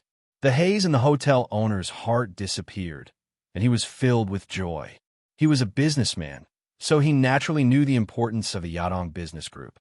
I'm rich. The Gray Coat Army came at the right time. Yes, of course I have good taste too. All right, that's all. After chatting for a while, Tang ended the conversation. They were only about 10 miles away from Riva City. No one could be sure that the nobles wouldn't come after them after they realized what was going on, so it was better to split up for now. Yes. Alan nodded silently. Then, he seemed to have thought of something. He raised his head and said, Sir, Sister Lena has been missing you. Tang and paused and touched his nose. Tell her not to worry. Yes, I'll go to the south if I have the chance. Okay, Alan replied. He bowed and said, Goodbye, sir. Goodbye. Tang turned around and walked a few steps. Then, he touched his forehead and said, Jack, are you coming with us or with the business group? Of course, I'm going with the business group. Jack turned around without hesitation and said with disdain, Nothing good will come out of following you. I want to live for a few more years. Jack walked up to Alan and immediately changed his expression. He stared at the other ring on Alan's finger and said, Hey, Alan, we're from the same hometown. Actually, Tang In and I have a good relationship. You see, Alan opened his mouth but didn't know what to say. F***CK. Tang In's mouth twitched a few times. He got into the carriage with Josiah and the rest and left. After watching the carriage disappear at the foot of a mountain, Alan sighed in disappointment. He turned around and said with a dignified expression, I hope you will never forget what happened today. He didn't mean it as a threat, but it was definitely resolute and decisive. Yes. The members of the business group bowed and answered. Alan nodded. They were all veterans of the business group. They knew what was important and what was important. Moreover, there were benefits to knowing some secrets of leadership. After such a long period of experience, Tang was no longer the rookie assassin he used to be. And Alan was no longer the teenager who delivered newspapers in the slums. If you like this work, you're welcome to come to Chidian. Come to vote for me. Your support is my biggest motivation. Chapter 272. It was probably late autumn. 2 rows of parasol trees extended along the road into the distance. Soft golden light passed through the gaps between the branches and sprinkled on the yellowed leaves on the ground, reflecting a warm color. Under a tree, there was a row of benches. An old man reclined in the most comfortable way. The book in his hand seemed to understand the mind of the person. After a while, it would flutter without wind. There was no doubt that this was not the real world. The 100,000 mountains gathered almost all the landforms in the world, but most of them were barren hills and unruly rivers. The picturesque scenery in front of him was basically non-existent. Tang In and the others were now sitting in a carriage heading to the station.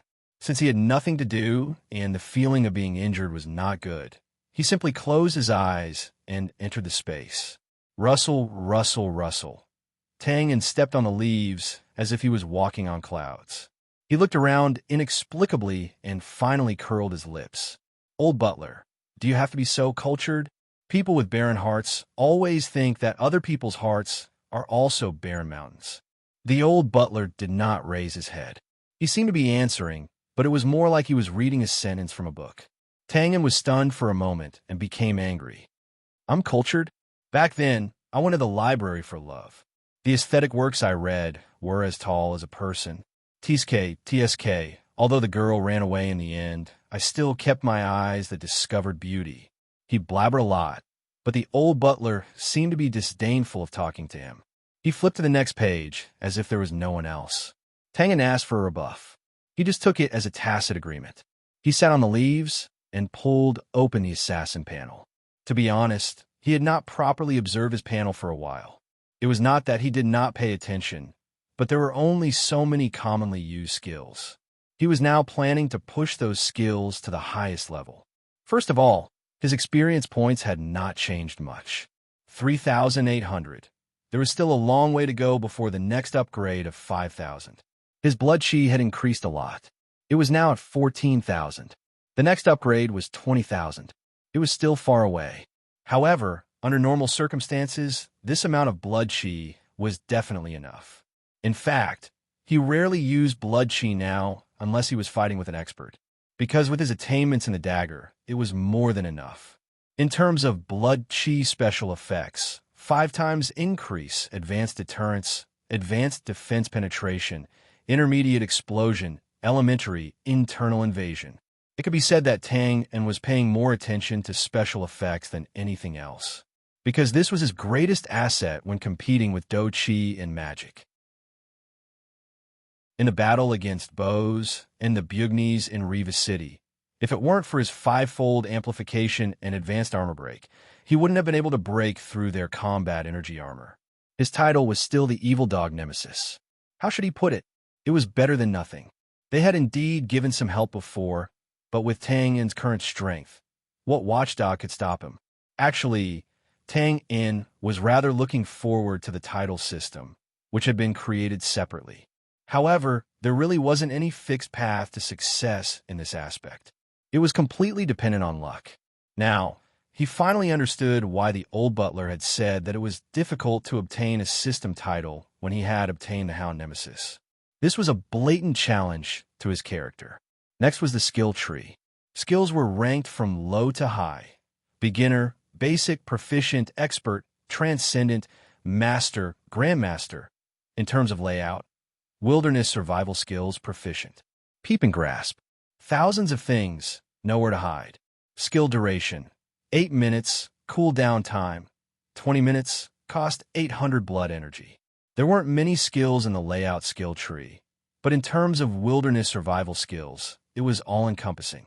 It was the reason why Tang En was able to carve the killer habit into his bones. Another thing that needed to be mentioned was that the layout also gave Tang En a new way of thinking. Now, although he was still not good at large-scale deployment as usual, his control of small situations was extremely precise. This could be seen from the control he had over Bose's cavalry in Riva City. Of course, there was still a long way to go before he could reach the level that the old butler had mentioned, where he could kill people with his layout alone. In terms of concealment, basic stealth, proficient.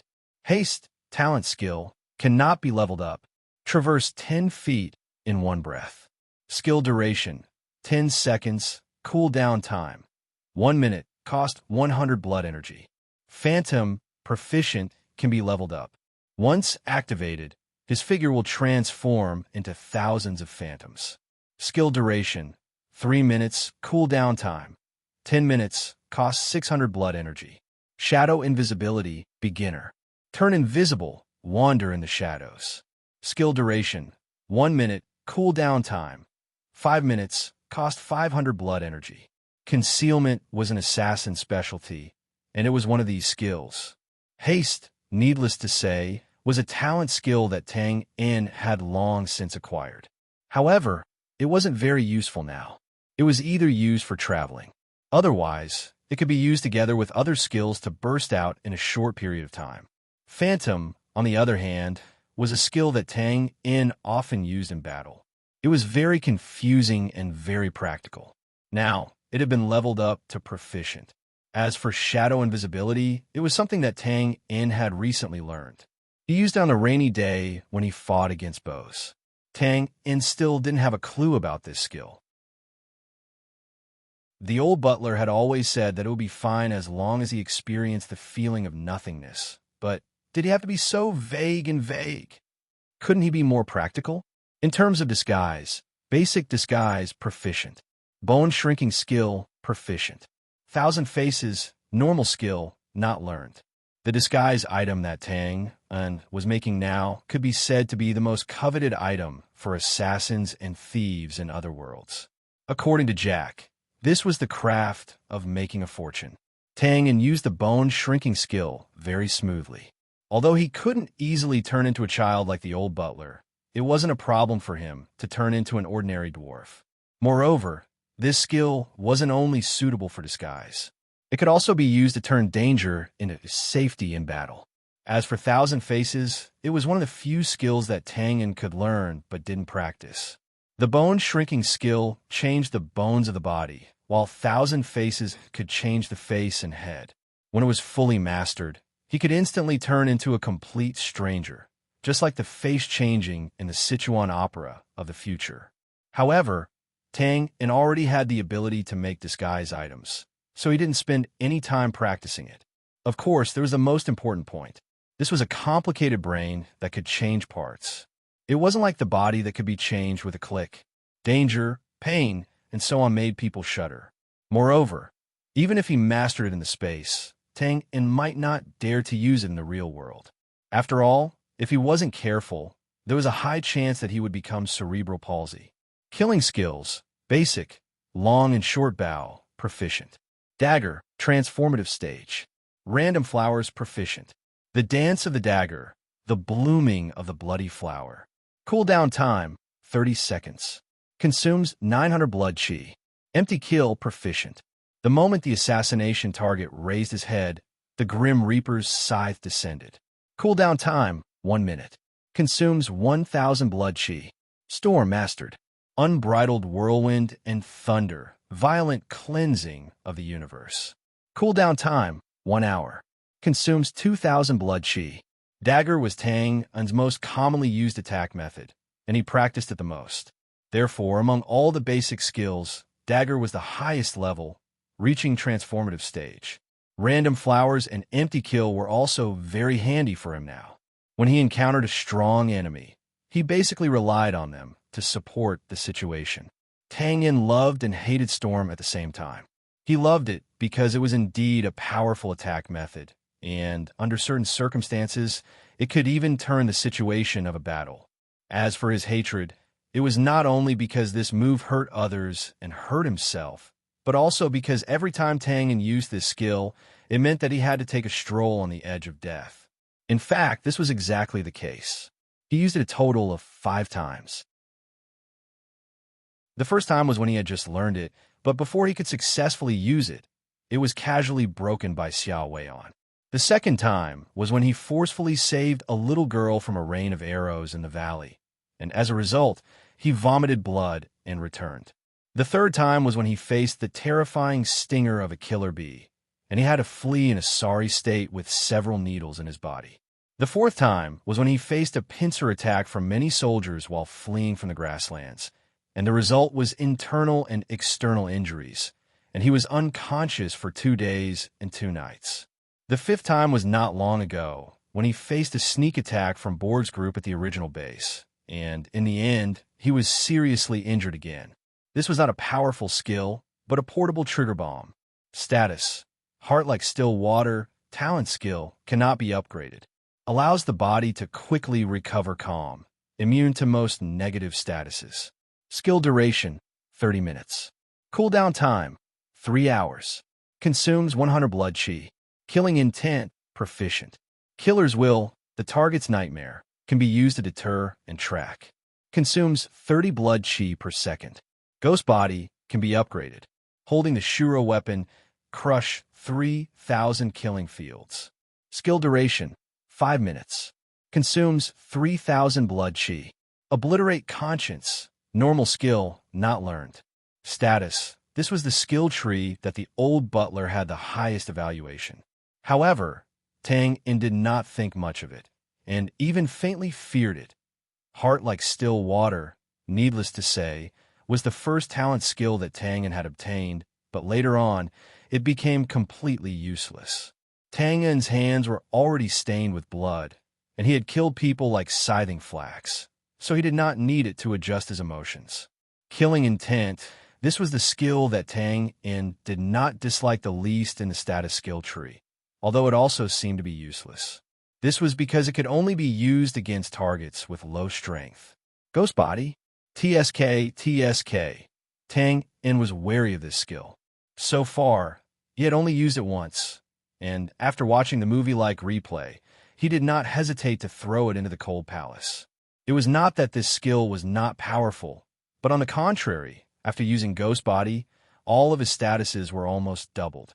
However, during this process, Tang In could not control himself at all. If he did something wrong, it would be too late to regret it.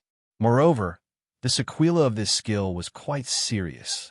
For some reason, when Tang In skimmed through this skill, he seemed to notice that the color of the two words Ghost Body seemed to have darkened Obliterate Conscience. This was a skill that could be used with 10,000 blood chi. It did not need to be learned. Tang In had now met the requirements, but he did not dare to use it. After being taught a lesson by Ghost Body, he had carefully consulted the old butler about it. The other party's answer was also very indifferent. This can make you the purest killer. Of course, this kind of specious answer did not satisfy Tang In. After some more pestering, the old butler finally became impatient and threw out a sentence. It is to subtly change your personality and turn you into a killing machine. What? Tang In was speechless at that moment, although he did not believe that a skill could affect his personality, which could only be changed by his own subjective will. In the end, he still did not have the courage to try. Killing machine. That was to never know fatigue, to always raise the hand and slash the knife, and to do it without blinking. To be continued. If you like this work, you are welcome to come to Chidian. Come to vote for me. Your support is my biggest motivation. Chapter 273. Phew! After looking through it all, Tang In could not help but feel a little emotional. It turned out that unknowingly, he had learned so many things to kill people. Some of the skills here were gradually upgraded to become powerful, while some were constantly degraded to become useless. Of course, there were also some that he dared not touch. As his experience increased, he became more familiar with the system. Tang In now vaguely felt the purpose of this assassin system. To put it bluntly, the system was focused on cultivating the host to become an assassin. As for whether the host would become a machine or a psychopath, it did not care. This was also the reason why Tang In was choosing his skills carefully. Since it was inevitable that he would become an assassin, he would rather improve slowly and eventually become a top assassin. He did not want to improve overnight, only to become an unconscious machine that only knew how to kill people. Tang In blinked to make sure that he did not read the data on the interface wrongly. He turned his head and asked, "Old butler, why is the blood chi consumed by the skills changing?" Since joining the Gray Coat Army, Tang In had killed many people. His blood chi had increased rapidly, so he did not realize that the blood chi consumed by the skills was constantly increasing. For example, blood chi enhancement used to consume 5 blood chi points per second, but now it had become 25 blood chi points per second. The old butler closed the book and looked at him as if he was an idiot. Are you kidding? Since the skill level has increased, the blood chi consumed will naturally increase. Tang In was stunned and could not help but slap his head. This was indeed a stupid question. It was just like when a product was upgraded, the price would naturally be more expensive. But then wouldn't my 14,000 blood chi points not be enough? After realizing this problem, Tang In suddenly broke out in a cold sweat. He thought of something else.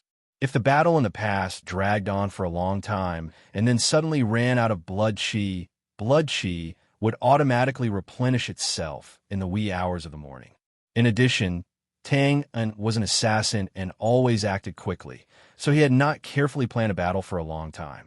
He was lucky that he didn't encounter the awkward situation where he suddenly ran out of blood chi in the middle of a battle. Otherwise, he would have died because of this. F***. I have to pay attention to this. I have to pay attention to it. Tang wiped the sweat on his forehead and kept reminding himself. Looking at the old butler's mocking gaze, Tang rubbed his nose and wisely changed the topic. By the way, old butler, did you discover anything about the Phantom Moon mantra? As long as Tang obtained a book, his first reaction would be to record it into the space. The Phantom Moon art was no exception. What an interesting cultivation method. The old butler waved his hand, and the illusory moon art appeared in his hand. The people of this world don't know much about the insides of the body, and they keep it a secret. However, it is also a unique way to form a complete external cultivation system. Tang asked, so, this kind of cultivation method is very ordinary. Why do you say that? It's definitely better on the inside than on the outside, Twain said without hesitation. He had read novels and movies before. In those novels, the skinny old man who practiced internal martial arts could easily defeat a muscular man. The old butler revealed a rare expression of strong indifference and curled his lips. Inner strength isn't that amazing, at least from what you saw. This world isn't the one you were in before. There are some things in this space that are suitable for cultivating Do Chi. His body shook. Tang didn't pay attention to the old butler's words and said with a trembling voice, You know about inner strength? Is it very strange? The old butler calmly looked at him. There's no harm in saying more. Not only do I know about inner strength, I also have it. Teach me, old butler, teach me, Tang said excitedly. For someone who grew up watching wuxia dramas, this was indeed very attractive. Didn't you hear just now? This place is suitable for Do Chi. The old butler shook his head. Speaking of inner strength, you are already too old. At this point, the old butler revealed a smile, as if he was reminiscing about something. If you want to cultivate true inner strength, you have to start from a very young age. However, how can such a young child have that kind of thinking? So most of them will miss some opportunities. Age again. Tang scratched his head. He even had thoughts of going back to the furnace to be reborn. So Do Chi, magic, and inner strength were all too late? God, since you let me transmigrate, why can't I transmigrate into a child's body? All right, let's not talk about this. The old butler collected his expression and calmed down again. Blood chi is also not bad. Actually, you should be glad that you can obtain this kind of acquired but powerful thing. Tang nodded and cheered himself up. It was useless to think too much. One shouldn't be too greedy. He already had a bright future with his blood chi. This was already a very good result. All right.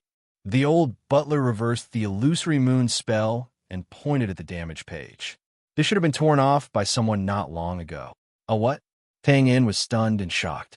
Tang remembered that the auctioneer had clearly said that when a group of adventurers found this mental cultivation method in the ruins of the ancient city, the back was already damaged.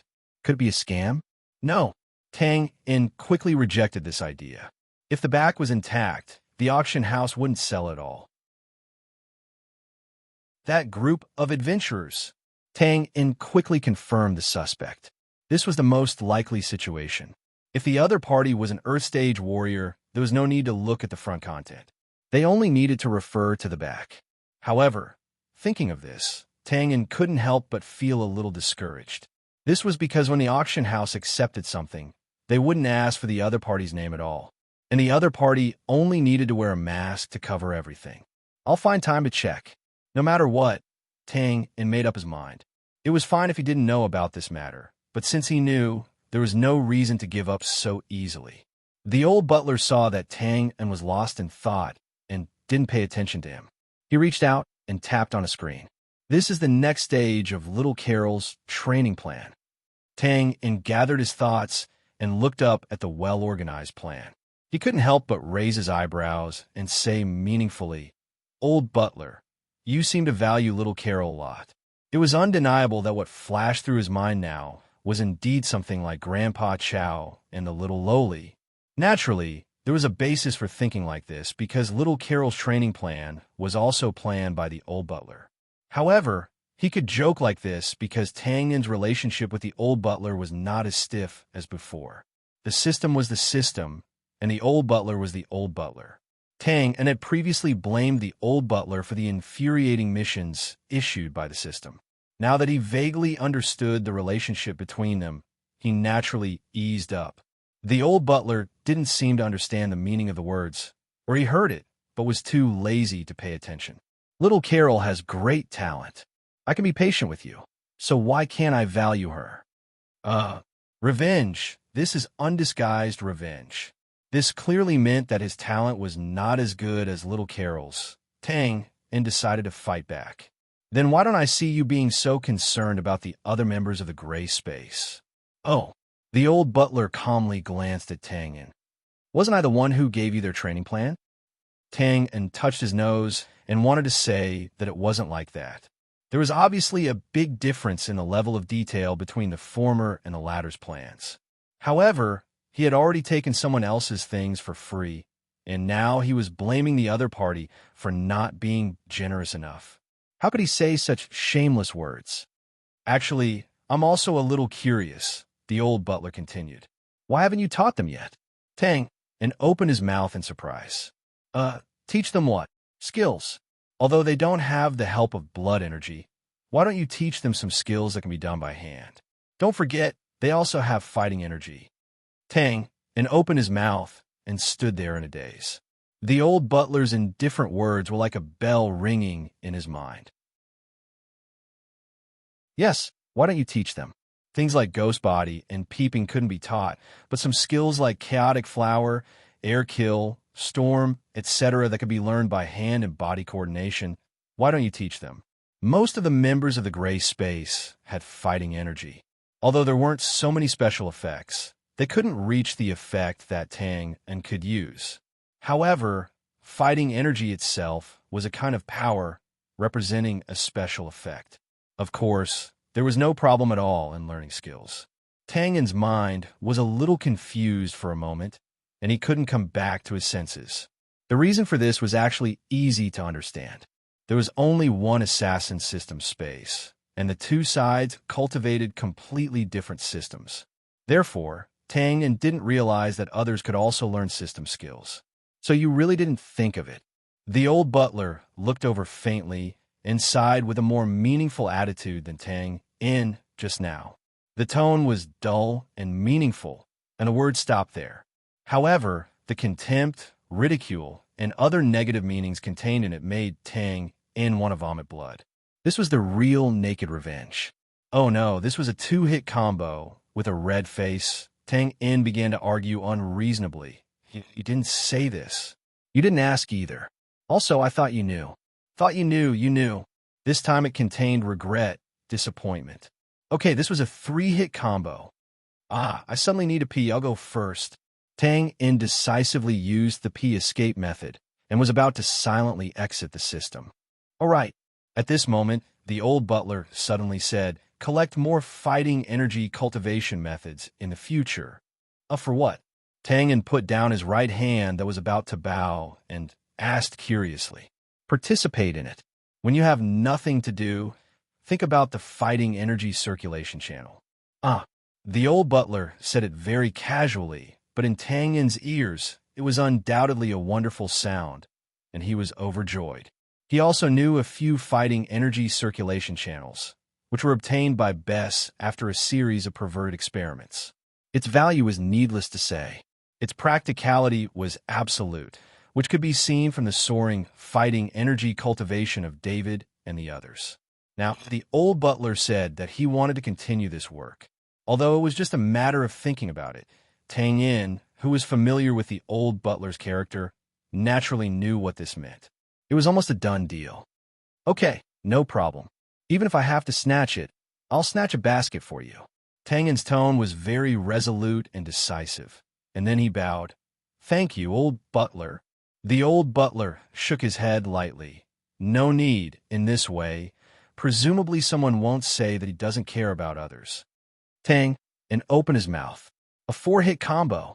Was it an absolute 4-hit combo? "I'm going to pee."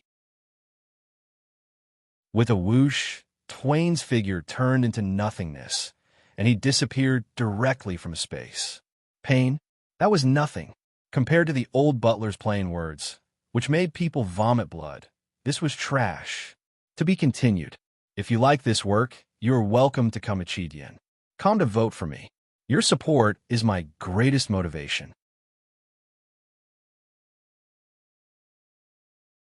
Chapter 274. This year's winter in Bran was especially long, although the temperature had dropped from the coldest point in the year. But from time to time, the cold wind and cold rain told the world that spring was still far away. Not only the weather, but the people in the north also felt a chill in their hearts. This kind of worry mainly came from the front line. In the past 2 months, the battle that happened there was basically known to everyone.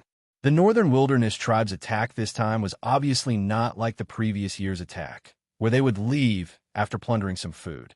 Starting from the first checkpoint, they quickly advanced. Relying on their strong military force, they quickly took down some of the checkpoints and small towns. For these towns, the barbarians in the past would usually just destroy them after plundering them. But now, they sent people to defend and even capture people to build high walls. The occupied areas were linked together to form a semicircle. At this time, everyone knew that the barbarians were planning something big. This situation had escalated to an official war between the two countries. Naturally, this kind of war had happened before, and it was not short. The longest recorded war was more than 10 years ago. That war lasted for more than 3 years. The two sides fought in the north for a long time, and blood flowed like rivers. In the end, it ended with the Northern Wilderness Tribes suddenly retreating. Later, the people in Bran found out that it was because the Northern Wilderness's royal family, the Celestial Wolf Tribe, had passed away. The people did not know how long this war would last, but one thing was for sure. Their following days would be more difficult and dangerous. Of course, this news had little to do with Tang, and who was about to arrive at the camp. The few carriages traveled on the winding mountain roads for 2.5 days. Tang finally endured the initial itchiness of the wound healing. Next, it was a matter of resting for a few days. Twain's current situation was undoubtedly much better than Bo's and the others, who were staying in the treatment center. The other party was still constantly changing the gauze, looking at the wound, and counting with his fingers the date of his discharge. If Tang Un's abnormal body constitution was not the main reason for this, it was mainly because of his blood. Boza's domineering fighting aura entered his body, but it was neutralized by his consumed blood and chi in just a moment. However, Tang Un's blood chi had invaded their bodies, and that had harmed Bo's and the others. This thing could only be forced out of the body with Do Chi, but once the Do Chi was used, the external gauze would burst open, and then the wound that had just healed would also burst open. The treatment that Bo's and the others had undergone for the past few days was simply like going back and forth in purgatory. It was so painful that they wished they were dead. David looked at the familiar mountain range and turned to ask, "We should be there after this mountain, right?" "Yes." Misho nodded and steered the horse around the stones in the road. The mountain road was rugged, and the stones that rolled down from time to time made it very inconvenient for the carriage to travel. David sighed when he heard that. "It's a pity that my subordinates haven't trained enough yet." "Huh." Misho suddenly chuckled and curled his lips. "There's no point in training." "What the hell do you mean?" David roared at Misho's face. "Nothing. Our team won yesterday's competition," Misho said casually. "We won yesterday's competition." "Bah, how dare you say that?" David's veins were bulging on his forehead. He turned his head disdainfully and said, "You're just stepping on dog shit. We encountered a lot of bandits. Luck is also a kind of strength, but I also understand that losers like to find all kinds of excuses to hide their incompetence." "Misho, you bastard." My bastard died a long time ago. Listening to the constant cursing outside, Joshua, who was in the car, blinked a little uneasily. Done, will this be okay? Will they fight? Tang Yin, who was resting with his eyes closed, opened his eyes and smiled. Don't worry, they won't. Besides, it's not a bad thing to fight. Josiah slightly opened his mouth and frowned. You're their boss. How can you say that? Healthy competition is not a bad thing. Tang Yin explained, it's not like you don't know David's character. Didn't he say that he wanted to cut off all ties with Misho yesterday? Didn't he take the initiative today? Oh, you're right. Josiah pursed his lips. Thinking of David's anger yesterday, he couldn't help but laugh. The battle in Riva City was the first time that the Gray Space Squad used teamwork in a real battle. The result was pretty good, and it was a small test. After leaving the city, Tang Yin took the opportunity to divide the new members into two teams. They were officially under the command of David and Misho. The new team naturally needed to work together and find their own place in the team. It just so happened that they were now in the 100,000 mountains, where the mountain roads were long and there were countless bandits. It was an excellent place to sharpen their weapons. Therefore, Tang Yin ordered the two teams to take turns to wipe out the bandits. As for the winner, it was very simple. It was to see which team killed more bandits. With the mountain roads as an important transportation route, the bandits on both sides were naturally endless. However, there were also large and small bandit groups, and some of them even built their own strongholds. David's team was very unlucky. They encountered a few big bandits. With such a large group of bandits, it was naturally impossible for a dozen people to take them down. Moreover, even if they killed the sentries, there was a high possibility that the bandits would catch up with them. In the end, they had to retreat. Misho's team was much luckier. When it was their turn to investigate, there were only a few small bandits in front of them.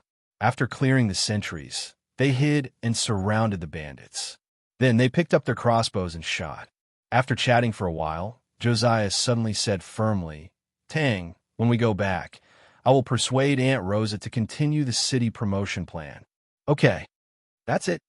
Josiah pursed his lips and said discontentedly, Don't you have any suggestions? I agree. Tang Yin spread his hands. The Gray Coat Army's foundation is very solid. Now that they are implementing the city promotion plan, it is also in line with the times, so I have no suggestions. Josiah nodded and said decisively, Okay, then let's do it. TSK. She had indeed changed. Tang Yin raised his eyebrows and praised in his heart. Josiah's personality had never lacked decisiveness and persistence. However, it was limited to experience. In the past, she was still a little weak and immature. But after directly leading the people of Riva City in a riot, she had undoubtedly gone through a baptism. In that kind of environment, Twain could not bring himself to publicize it in public. Even many people, including Tang Yin, would not agree to do so, because it was very likely that it would be meaningless. It was very likely that they would be arrested on the street. It was even very likely that it would cause a backlash. All kinds of concerns, all kinds of reasons, all kinds of cowardice. Fear of failure and fear of being strong was a part of human nature. But there would always be such a kind of person who would go against the flow of the general trend and stubbornly move forward. Whether it was intentional or unintentional, the obstacles around them, the irresistible force in front of them. But all of these could not stop the people with their heads held high from taking a firm step forward. So what if it was ineffective? So what if shouting could not wake up the people around them? The matter was there. Someone had to do it, even if it was just an attitude. Tang Yin never lacked confidence in Josiah, but some things really needed time and opportunity to grow and change. Just like the previous election of Josiah as the hero of the Gray Coat Army. This was a sudden idea that came to Tang Yin at that time. He naturally thought highly of Josiah, but he thought that she still needed some experience to be truly competent. But now this opportunity had come, and Josiah had seized it. No matter how coincidental or lucky it was, there was only one important point. She had made a choice and succeeded. Tang. Josiah's cheeks were somewhat red. She stretched out her jade-like hand and waved it in front of Tang An. Tang and retracted his gaze and was slightly surprised. What's wrong? No, nothing. Josiah curved her lips and smiled. Then, she turned her head and pinched the front of her clothes with her left hand. What's wrong? After looking at her for so long, she still asked what's wrong. At this time, Tang Yin also realized this problem. Suddenly, he touched his nose a little awkwardly. It's not easy to explain. Should I say sorry and that I was in a daze just now? F***.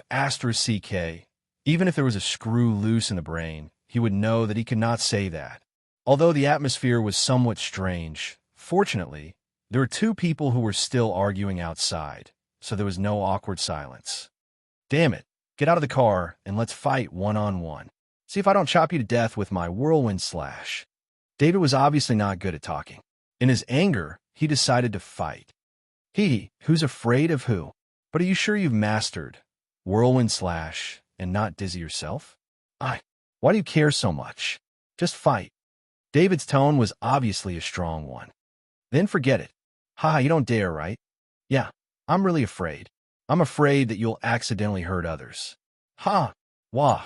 When Tangan heard this, he could not help but chuckle. The so-called whirlwind slash was actually a simplified version of the storm skill. After being awakened by the old butler, Tang In first taught the system skills to David and Michaud. Michaud was easy to deal with. He also used a dagger, so he just had to repeat what the old butler taught him at the time. David, on the other hand, was not easy to deal with. The attack style of a greatsword and a dagger were completely different. After thinking for a while, Tang In decided to adapt the system skills. Originally, he just wanted to try it out, but unexpectedly, it was really effective. The storm skill was the first to be successfully adapted. However, the name Whirlwind Slash was not given by Tang Un. At that time, he thought of Blade Storm. However, David felt that it was a mouthful and did not have enough momentum, so he changed it to the vulgar Whirlwind Slash. The argument continued. Just as Josiah felt that David and Michaud were going overboard and was about to persuade them to stop, the outside suddenly became quiet. Tang Un's ears twitched, and he raised his eyebrows. As expected, the car door opened, and David's large head appeared. Boss, someone is here to welcome us. We've arrived at the base. If you like this work, you are welcome to come to Chidian. Come to vote for me. Your support is my biggest motivation. Chapter 275. In fact, it was more like they were on guard than welcoming them. The carriage stopped in the middle of the mountain range. Through the door, Tanga could see a few soldiers in light armor walking down the hill in the distance. In the forest at the top of the mountain, he could faintly see the reflection of blades. Of course, they were not bandits. After all, no bandits would be stupid enough to take the initiative to appear from such a distance. Michaud jumped out of the carriage and went forward to talk to them. After a while, he returned. Boss, they're the scouts of the 4th Army. They were ordered to monitor this area. The 4th Army? Tang Un was a little surprised. Of course, he knew about the military organization of the Grey Coat Army. To be honest, the organization was a little chaotic. For example, it was normal for there to be a difference of hundreds of people between regiments. For example, there were no battalions under the regiments. It was also possible to jump directly to a brigade. But no matter what, as far as he knew, there was only one army in the Grey Coat Army, and it was under the command of the old General Omeng. Where did the 4th Army come from? Michaud had always been meticulous. Obviously, he had asked this question before. He said, I heard that because more brothers have joined recently, the military organization has been reorganized. Now there are a total of 4 armies. Tang In asked casually, how many people are in an army? Michaud's expression was a little strange. 10,000. What, 10,000? David's eyes widened, and he was tongue-tied. How many? Tang In was also shocked and cried out involuntarily. It was no wonder that they were so shocked. Even Josiah, who didn't understand much, was a little confused. He counted silently with his fingers. If one army was 10,000 people, then wouldn't the 4 armies be more than 40,000 people? One had to know that when they set out from the station, the number of people had just returned to the standard before they were hunted down, 25,000. But in just 10 days, they had increased the number of soldiers by 15,000? What the F***CK is this? And this was the result of the promotion in the villages.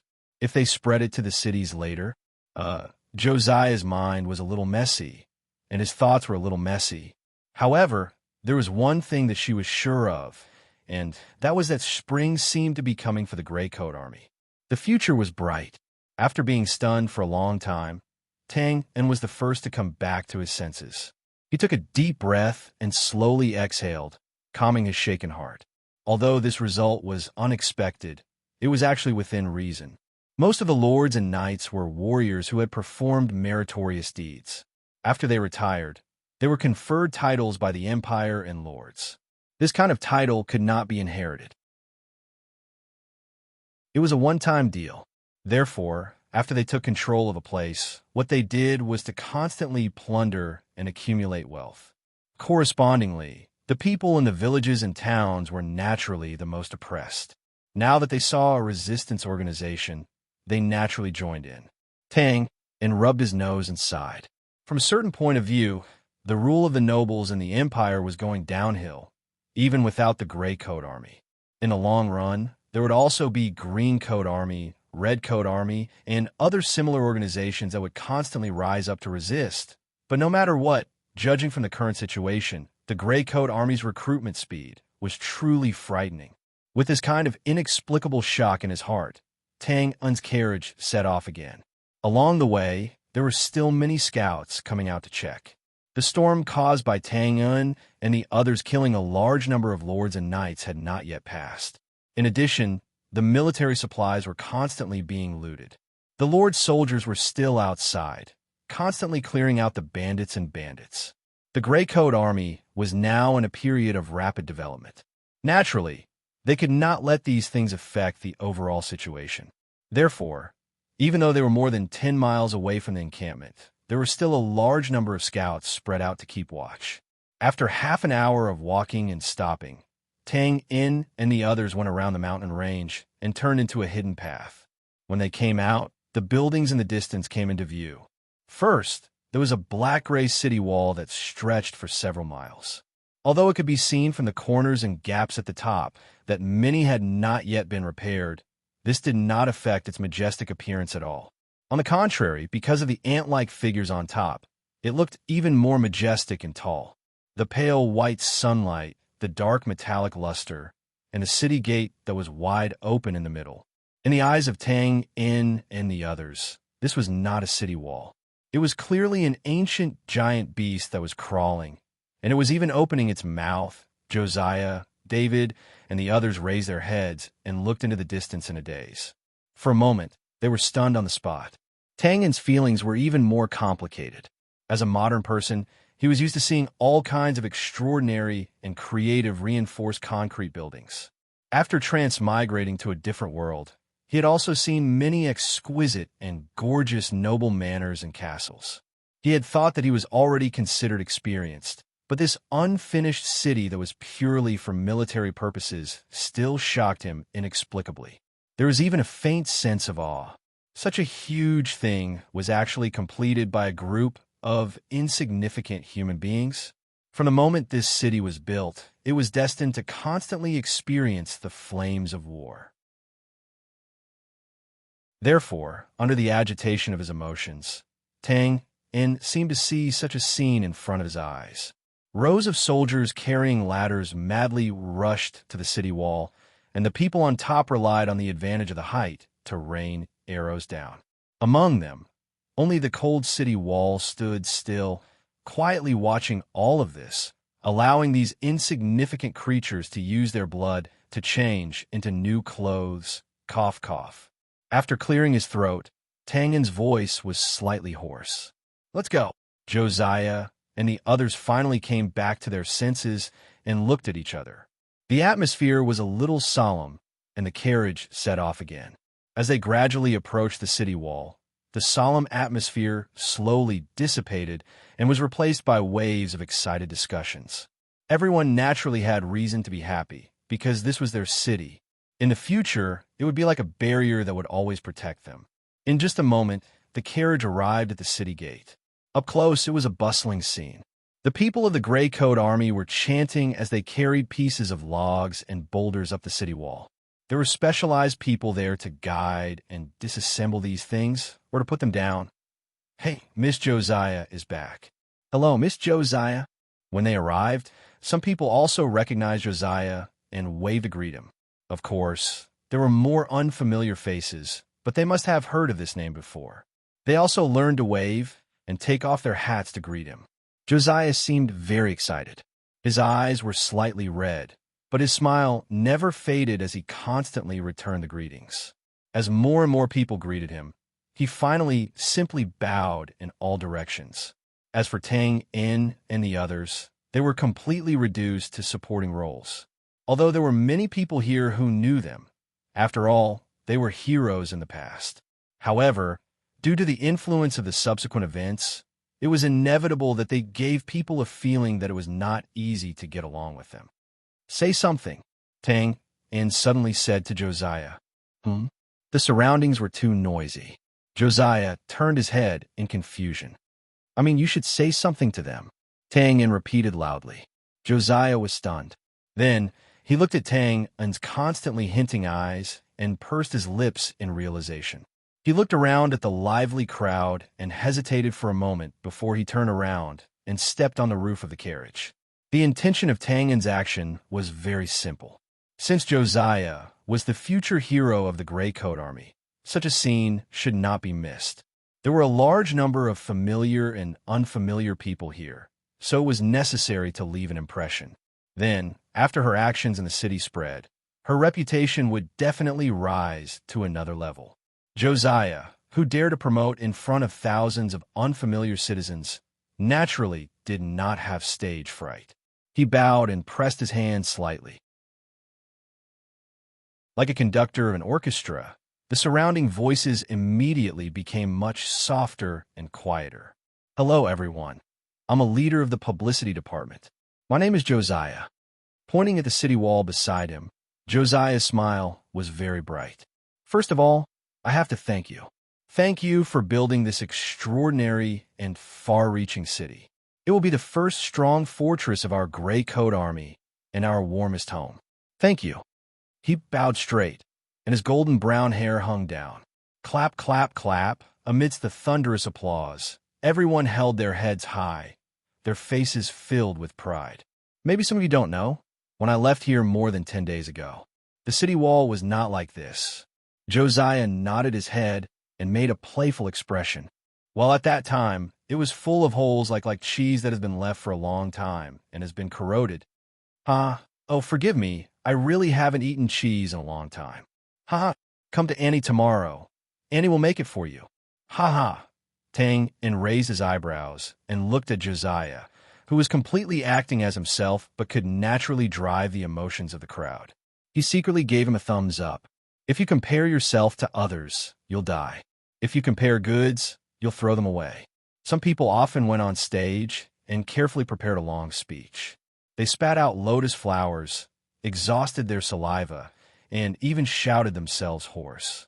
In the end, they might not be able to get a sincere response from the people below. However, there were some people who simply stood on the stage. Even if they didn't have much experience, they could still make everyone listen, applaud, and laugh willingly with just a few words. This was talent. They were born with it, and there was no way to be envious of them. Josiah's speech didn't last long, only a few minutes. But the effect was unquestionable. This could be seen directly from the fact that after they left, those people still praised and discussed with smiles on their faces. After entering the city gate, other than the overly wide area, the city didn't give them any surprises. It was still the simple wooden houses when they set off, but there were more of them now. This made the people who had just seen the majestic city wall feel like it was ruined on the inside. But this was understandable. Because of the increasing number of people joining, the construction was progressing quickly. But of course, all of this had to be done with the city wall first. After all, everyone knew that with the philosophy of the Gray Coat Army, it was only a matter of time before they were attacked by the brand government. After walking for a short distance, Tang Yin and the others were stopped by a young man in a gray shirt. The news he brought was that Rosa and the ministers were waiting for them in the house. To be continued. If you like this work, you are welcome to come to Chidian. Come to vote for me. Your support is my biggest motivation.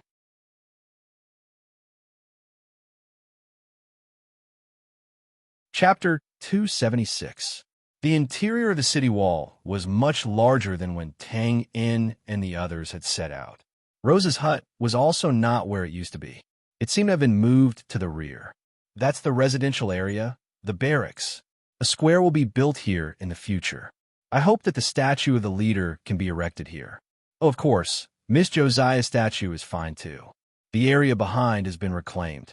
It was originally a place for bandits, but that's not important now. What's important is that it will become our logistics granary in the future. As we can see now, there are too many things going on in the base. The leader hasn't left the hut for a few days, so I'm sorry. She can't come to welcome you. The gray-clothed youth seemed to be very talkative as he explained while leading the way. The importance of the city's publicity plan was self-evident. It was related to the future of the Gray Coat Army. Logically speaking, if Rosa could free himself, he would definitely come to welcome them. But now, Tang In and the others looked at the bustling scene and nodded understandingly. It's nothing, Tang, and spread his hands. Just as he was about to say something, he looked ahead and raised his eyebrows in surprise. TSK, damn it, don't touch there. Io, these guys are really King ruthless. Ha! TSK, I didn't let them have it easy. I punched one of them in the face. A large group of soldiers holding wooden sticks and wearing simple wooden armor walked over from the south. Their situation did not look good. Almost all of them had bruises on their faces. At a glance, they were all bruised and swollen like a panda head. However, it could be seen that they were all external injuries that would heal automatically in a few days. This is the idea of Commander Bohr from the Tactical Department. There are too many new recruits in the past few months, so the effect of training alone is not obvious. So after planning the military structure, Bohr proposed that each army should fight against each other in a hypothetical war. As for them, well, they should have just been defeated. Understood. Tang In nodded. David, on the other hand, curled his lips disapprovingly. What hypothetical war? Wasn't it just copying the simulation battle that they often used? After a while, the gray-clothed youth pointed at the wooden house in the distance and said, "There, it's that, Before he could finish his words, the door of the wooden house opened.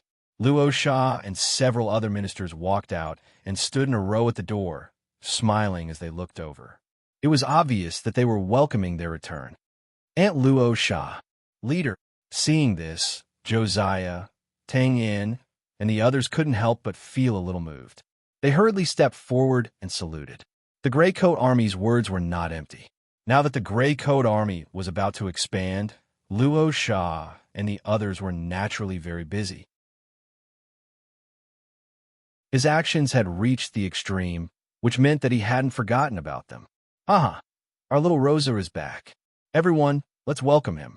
Old General Omeng still liked to tease Josiah. He laughed and clapped his hands. There's also the position of chief magician. All right. After a few teasing words, Luo Sha chuckled and grabbed the shy Josiah. Let's talk inside. Luo Sha's house was as ordinary as usual. It was only a few 100 feet long. Naturally, the people here couldn't all go in.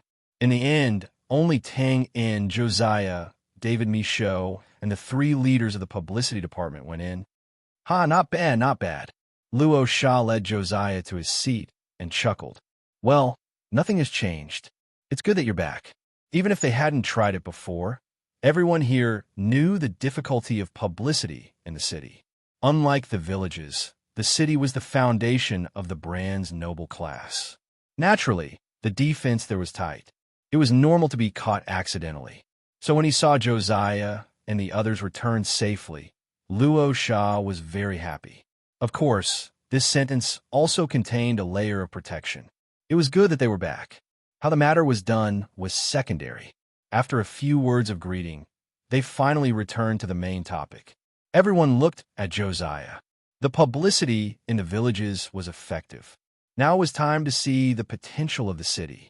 Josiah got up, walked a few steps to the center, and began to talk about what had happened in the past 10 days. First, it was the first publicity. That was when everyone went out to post big words in the night. After briefly mentioning the difficulties, Josiah focused on the attitude of the citizens when they first met. Luo Shah and the others kept nodding when they heard this. It was a preliminary impression of the citizens' reaction. To be honest, this impression was mixed. There were still citizens who wanted to resist, and there were quite a few of them. But it must also be seen that some people were deeply influenced by the official publicity and were very resistant to the Gray Coat Army. The latter was conceivable. After all, they saw this every day. Even if the content was false, under the long-term influence of hearing and seeing, they would unconsciously choose to believe it. After talking about the publicity a few days ago, Josiah's voice sank, and he sadly talked about Colin. Colin saw that the publicity had been lukewarm. He was anxious and decided to take the risk to go to the square in the city. At that time, he was right in front of us. He pulled out his sword and killed another person. In the end, he bit his tongue and committed suicide. Sigh. The small house was silent. Only Josiah's final sigh could be heard. She was sad about Colin's death. Because of Tangen's prank, Colin was the first person Josiah met in the publicity department. Later, he even became a team leader in her team. She remembered that when they set off, the optimistic Colin encouraged her that the plan would succeed. But in the end, he became the sacrifice of this trip to the city. Luo Shah and the others were also a little shocked and sad. They were shocked by his perseverance and turned the tables in one fell swoop. They were sad because of his tragic actions and the ultimate sacrifice. Colin doesn't have a family. Luo Shah pursed her lips and fell in a deep thought. When Tangen first met Luo Shah, it was Colin who introduced him. At that time, he was still an assistant to Luo Shah, so the latter naturally had an impression of him. After a while, Luo Shah said to the ministers, "Well, we have been thinking about setting up a reward medal recently. Let's set Colin's medal as one of them. It will reward those who are not afraid of sacrificing for the cause of change. Also, let the publicity department write down Colin's story in detail and send it to everyone in the Gray Coat Army." Okay, the publicity minister nodded. When a force gradually took shape and grew bigger, some rules, rewards, and punishment measures must be put in place. Just like the previous military establishment and the medal system that was going to be set up now. Because of cultural reasons, the people in this world generally valued glory. For example, when some knights were charging, they would always talk about glory. In the past, the Gray Coat Army's reward measures were very simple. It was a simple promotion or more rice and meat. Now, it was finally like the Bran Empire setting up a medal system. This kind of medal, the person who received it must be deeply honored. And if someone was specially set up a medal because of outstanding contributions, then it would be an even more amazing achievement. Luo Shah's move undoubtedly sent Colin directly into the history of the Gray Coat Army. As long as this group existed, Colin's name would be remembered forever. After dealing with this topic, the ministers spoke one after another. Joshua, for you to be able to reach this step, it is already a success. Yes, as long as the foundation is laid, the city's publicity plan can always continue to be implemented. Your operation this time has accumulated a lot of experience and lessons, and this is very important. Looking at the sincere old ministers, Josiah, who had just adjusted his mood, blinked and was a little stunned for a moment. What's going on? These seem to be concluding words of encouragement, but shouldn't they be said at the end? But I'm not done yet. It was not the old minister's fault for misunderstanding. In their view, since Josiah and the others had exposed their whereabouts, the next step was naturally to leave the city in a hurry to avoid the police's search. Ahem. After clearing his throat, there was silence all around. Tang stood up and bowed to the people around him, then spread his hands. Leader Luo Shah. Ministers, there is still a publicity event to follow. There's more. The old ministers looked at each other and were shocked speechless. In that kind of situation, what publicity was there to do? Some of them frowned slightly and looked at Josiah. Thinking of her stubborn personality, they guessed that the other party was unwilling to admit defeat and continued to force the publicity despite the danger. The people sitting here were all experienced and prudent people, so they naturally did not appreciate such behavior. It was not cowardice. This was a way of doing things that had been accumulated over many years. Young people dared to take risks, while old people preferred to do things gently and steadily. Nodding at Josiah, Tang In said, "Next, let me say it." That night, according to Josiah's idea, we avoided the police's search while making all kinds of preparations. The next morning, in the city square, without any hesitation, Tang In narrated the events that happened after that in a flat and straightforward manner. The content was, of course, true, but there were some things that Tang In purposely skipped over. For example, Josiah's impulsive decision, Tang In's preparation for the whole night, the gray space blocking the police cavalry, the part about Alan. It was still the same thing, but with Tang In's skillful narration, Josiah's image was undoubtedly highlighted to a large extent. Up to this point, even David and the others who were present did not feel that there was anything wrong. As for Josiah, she was even more confused. Did I do so many things? I just went on stage and said a few words. Why is it all about me? After that, the room fell into silence. But it was not the kind of absolute silence, because there was a strange atmosphere that could not be seen clearly. Rosa and the other department heads' expressions were not that of shock. Shocked expressions had appeared many times during the narration, and now they had a kind of fascination on their faces. It was as if they wanted to use Tang In's previous words to form a grand scene in their minds. A simple platform, a young girl screaming at the top of her lungs, tens of thousands of excited people, and countless undercurrents surging inside and outside of the square. Phew. After a while, Rosa took a deep breath and said seriously to the head of the publicity department, "Write this too? Yes, write it immediately. Publish it immediately. If you like this work, you're welcome to come to Chidian. Come to vote for me. Your support is my biggest motivation."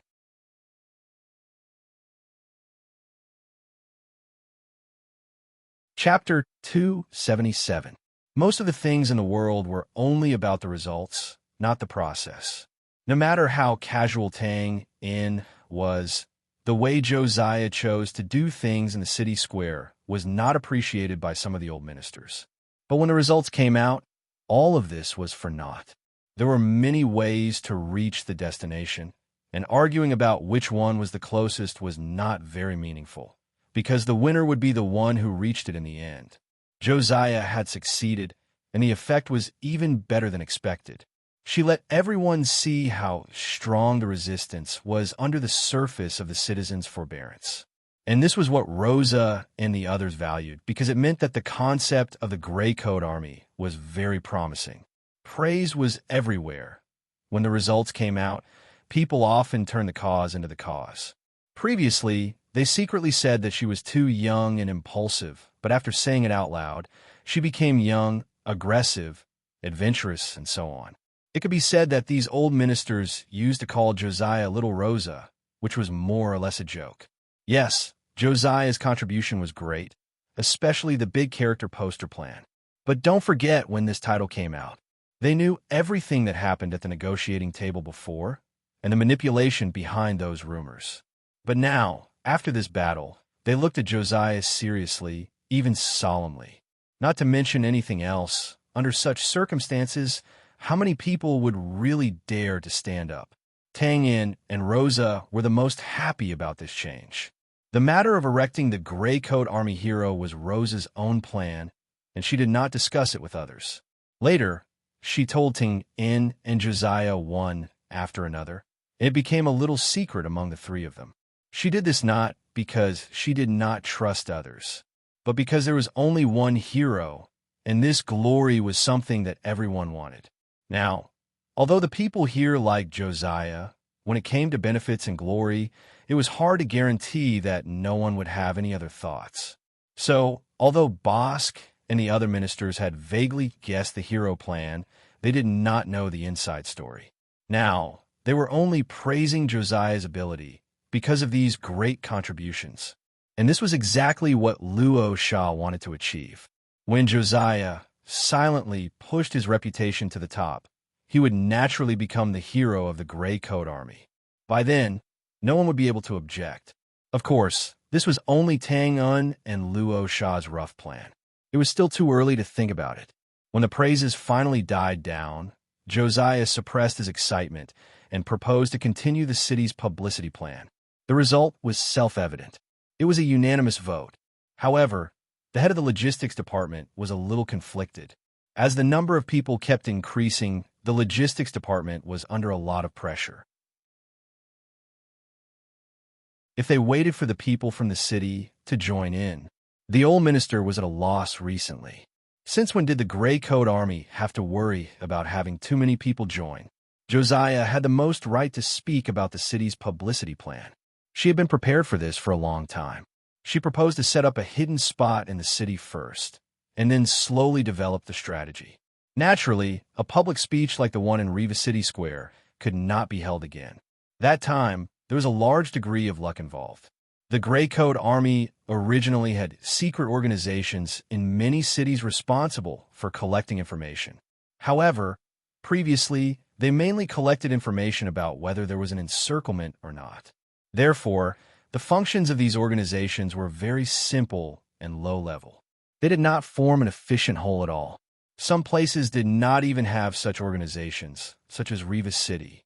And this was the most fatal because if the news about the Gray Coat Army did not spread for a long time, and there were no posters in the city, it was hard to guarantee that the nobles would not be impulsive and raise their knives against the people again.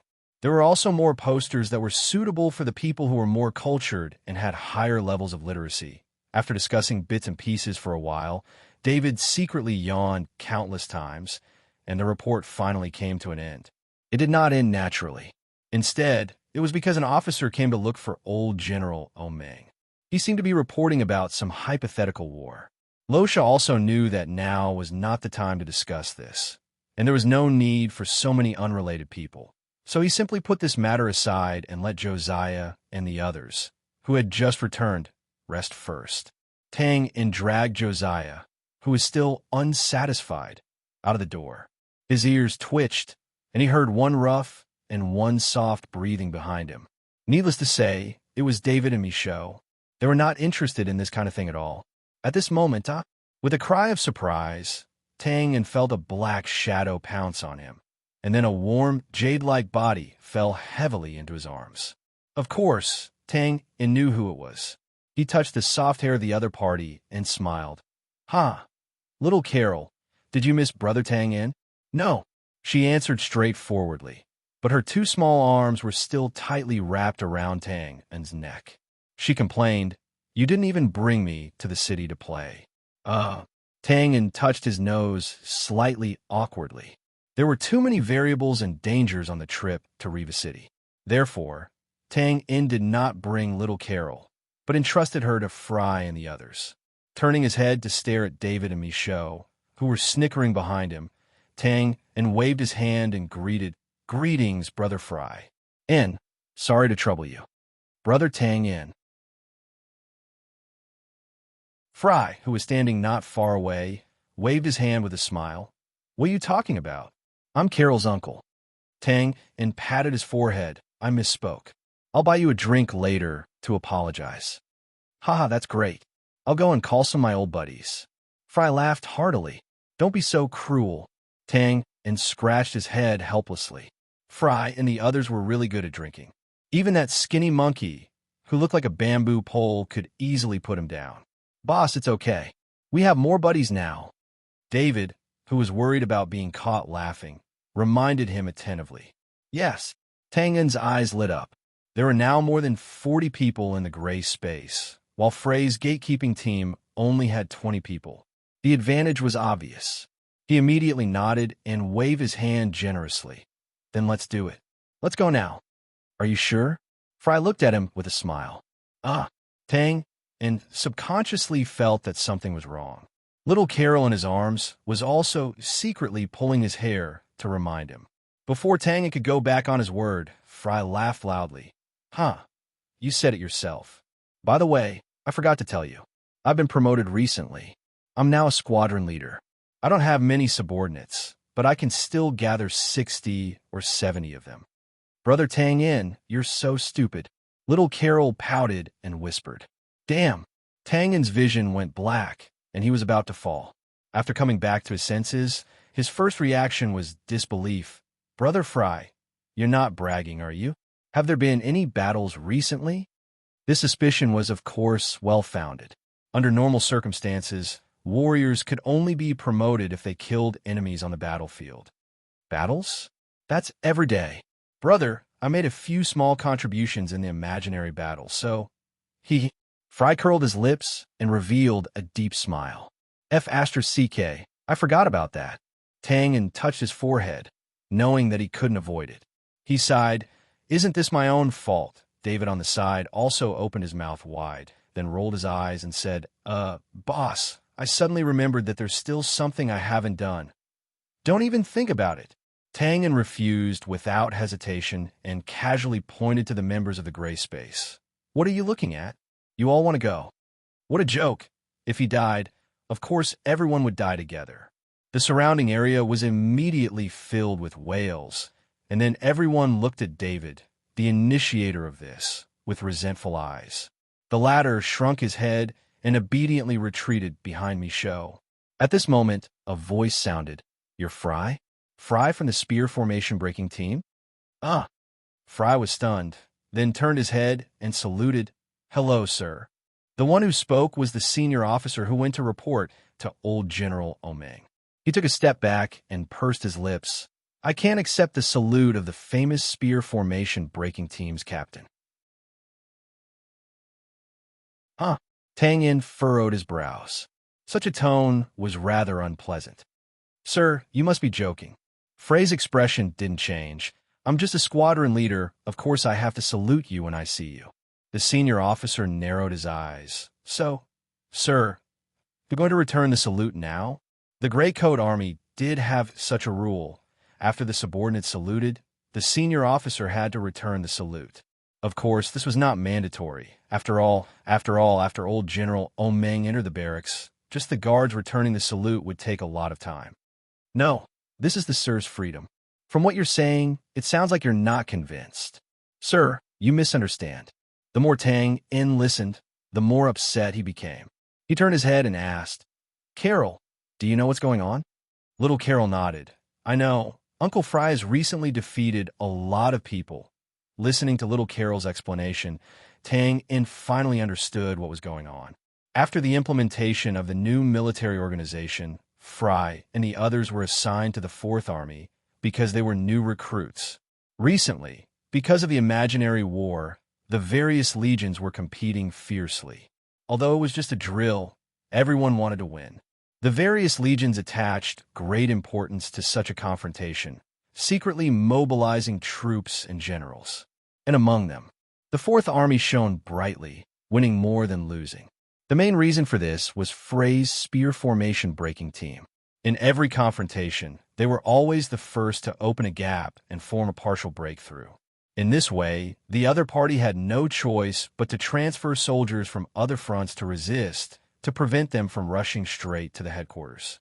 However, Fry and the others were indeed very strong, and ordinary teams really couldn't stop them.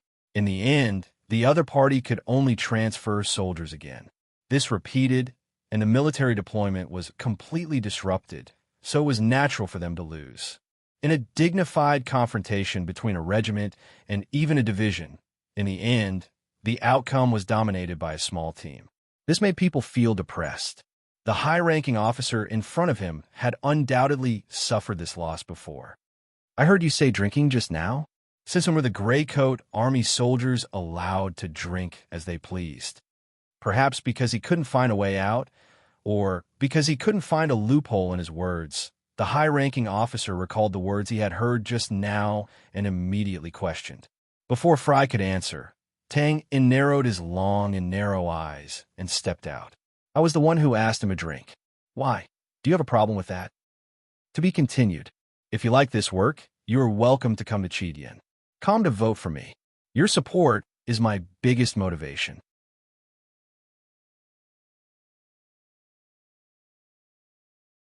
Chapter 278. I was the one who asked him to drink. Why? Do you have a problem with that? Victory and defeat were common on the battlefield, and there shouldn't be any more entanglements. It was only because of an inconspicuous team that the entire army had collapsed. It was inevitable that they would feel aggrieved. This senior officer had suffered such a loss, and his colleagues had teased him about it recently. Now that he finally saw Fry, he couldn't help but start making things difficult for him. Of course, it was impossible for him to do anything out of line.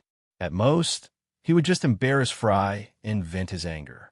Fry had been in the army for most of his life, so he naturally understood this. Therefore, he had always been neither servile nor overbearing, waiting for the other party to feel bored and leave on his own. Tang, in respected phrase plan. Moreover, this was a matter of the military system and really had nothing to do with his gray space. Therefore, at first, he just listened to little Carol explain the reasons and didn't have any intention of forcefully interfering. But after the senior officer used the excuse of drinking to make things difficult, Tang In couldn't stand it anymore. It was fine if he gave him some face, but what was the meaning of making things difficult for him again and again? The senior officer looked at Tang In and frowned. Who are you? The gray space was very famous, and that was true. When he said this name, the old men of the gray coat army basically had an impression of it. But if it was someone in the team, then it wasn't necessarily the case. Like leader, like subordinates. Under Tang Un's influence, the gray space team was generally secretive and low-key. Those who could recognize him face to face were basically only familiar people. Although the senior officer felt that Tang In looked a little familiar, he really couldn't remember who he was.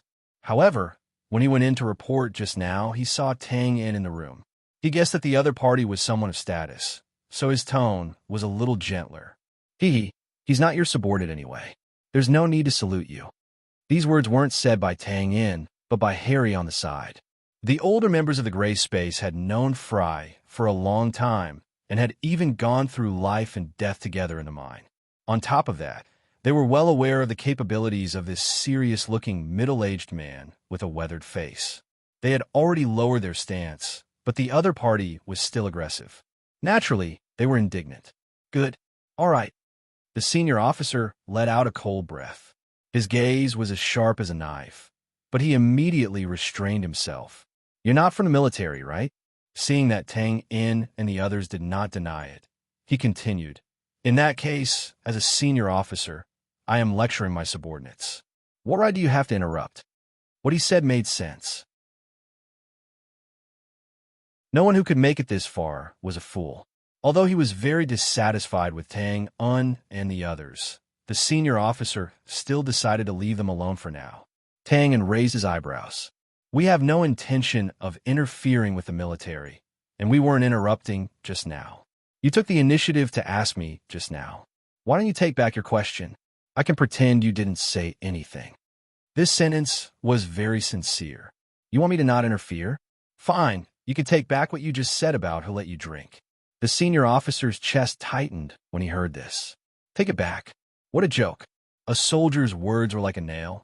How could he take them back so easily? Of course, most of these were just words spoken out of anger. If they were in a secluded place, he would have accepted them. But in this situation, in this atmosphere, if he took them back, wouldn't he be slapping himself in the face? What if I don't accept them? The senior officer spat out the words with a gloomy face. Oh, it sounds like you're not convinced. Harry continued to tease. The veins on the senior officer's forehead throbbed. This was exactly what he had just said of Fry. But he had his own pride. He ignored Harry and continued to stare straight at Tang Un, who was in the lead. Pursing his lips, Tang In said, Then don't blame me for interfering. You should know that you were the one who interrupted the conversation between us friends first. So, your chat is more important than the conversation about the military? The senior officer sneered. Who knows? Tang In said lazily. And there has to be a first come, first served rule. Why don't you wait on the side and let Fry talk to you after we're done talking? Fry smiled bitterly on the side. He said this as if he had a high rank. The senior officer's eyes twitched. He said in a low voice, Fry, do you think so too? This problem could be big or small. If it was small, it was just a verbal dispute. If it was big, it was not taking the military seriously. No matter what, Fry was not suitable to answer. Harry interjected again. Hey, do you have any manners? You're a senior officer. Didn't you hear our boss talking to you? Why are you changing the topic and pretending to be a big shot? Shut up. The senior officer finally got angry after being interrupted again and again. He growled in a low voice. Oh, you're not convinced again? My mouth is on my face. What can you do? Roar. The senior officer's face was as calm as water. He took a step forward and waved his hand to grab Harry's collar. Harry's eyes lit up. He couldn't help but sigh with joy. It's finally here. In fact, he had already set a trap from the beginning when he had stopped Tang Yin from announcing his name. Coupled with the deliberate teasing at the end, he had finally succeeded in provoking the other party to make the first move. Well, should I fall to the ground, or should I fly into the air and spin freely for 3.5 rounds? Pa! Before Harry could choose the diving method, the senior officer's right wrist was grabbed. Fry! Fry! It was Fry who had grabbed him. His eyelids drooped. Sir, they're my friends. Bang! The senior officer's body burst into a red light and shook Fry away. Good, good. A small squadron captain dares to offend your superior. The senior officer put on the red battle energy armor and said gloomily, I've long heard that your strength is outstanding. Today, I'm here to test your weight. An arm pushed Fry away. Tang and handed little Carol in his arms to Josiah beside him. I like fighting the most. Let me go first. Tang interrupted. Brother Fry, I'll take the lead for you. If I lose, you can go first. Fry frowned, but looking at Tang Yin's determined face, he couldn't help but smile bitterly and step back. Of course, he knew what Tang Yin meant. If he lost, it would be a joke. This was just to prevent him from being accused of offending his superior. The furious senior officer had already put aside his previous concerns. When he saw Tang Yin come out, he was a little happy in his heart. First, he would beat up this guy who was in the way, and then he would say that he was obstructing military affairs. After making up his mind, the senior officer closed his fists. Red battle energy surrounded him as he stepped forward. At this moment, bang, the door opened. What are you guys making so much noise for? You guys want to fight? The scene suddenly became quiet as they looked at the old man who was at the door. Harry and the others couldn't help but sigh in their hearts. What a pity. Hello, old General Omeng. Greetings, old General Omeng. It was old General Omeng who came out of the Rosa house. He looked at the officer whose battle energy had not completely dissipated, and then looked at Tang Yun, who was on the other side with an indifferent face. He frowned. What are you doing? Tang Yun bowed. Sorry to disturb you, old General Omeng. We are preparing to learn from each other, improve together, and improve together. Nonsense. Old General Omeng opened his mouth and laughed involuntarily. Who in the station doesn't know the strength of Captain Tang Yin from the gray space? Who would want to learn from you? Tang Yin's eyelids twitched when he heard this. Old General, you're exaggerating. I just have some self-defense skills. The only person in the base who would dare to agree to this was probably Zhou Fan. Tang Yin from the gray space? The senior officer's mind was in a mess. He stared blankly at Tang Yin, who had a calm expression on his face, and Harry and the others behind him who had a look of pity on their faces. He couldn't help but gasp. The evaluation of Tang Yin in the station was mixed, but there was one thing that was recognized, and that was that his strength was very high. For specific details, please refer to Bo Lai, who had his leg crushed in front of the tactical department, Goshawk, who was killed during the chaos in the station, and several intermediate warriors who were defeated by him with one move in public. Damn it, I was tricked. The senior officer, who had regained his senses, immediately realized the problem. His heart was filled with resentment, relief, and other emotions. Walter, Omeng looked at the senior officer, who was standing at the side in a daze with a complicated expression. He frowned and turned to ask, Tang Yin, tell me what happened. Tang Yin didn't add any details and simply told the senior officer everything. Omeng frowned and looked at the senior officer, who had regained his senses, and Fry, who was standing at the side. The two of them were silent. It was obvious that they had tacitly agreed. That's all. Omeng's expression immediately darkened. Since it's a matter on the battlefield, of course it has to be settled on the battlefield. It's not shameful to be defeated. We can fight again if we are still alive. What's shameful is to play tricks outside the battlefield. Is such a person worthy of being an officer? I think he's not even worthy of being a soldier. Omeng was very experienced. After listening to Tang Yin's narration, he guessed what the senior officer called Walter was thinking. He immediately roared angrily. Needless to say, he was a veteran of the battlefield. Every word he spat out was like a tsunami. Walter's figure was ramrod straight. He pursed his lips and lowered his head. Traces of sweat could be seen on his temples. After scolding for a while, Omeng turned his gaze to the side. His expression relaxed slightly. You're Fry from the spear formation breaking team? Fry saluted. Yes, old general. I've heard of your name before. It was more than 10 years ago. Omeng suddenly said something shocking. Are you willing to be my assistant? Walter was stunned. He looked at Fry enviously. His heart was in turmoil. The name assistant sounded insignificant, but he was always by old General Omeng's side, just like a bodyguard. Compared to the latter, the potential of an assistant was much greater. Being in that kind of environment for a long time to observe and learn was valuable for one's horizons, strategic planning, and so on. If one day, old General Omeng felt that you were outstanding enough and sent you to train in the army, you would at least be a commander of a battalion. Your future would be bright.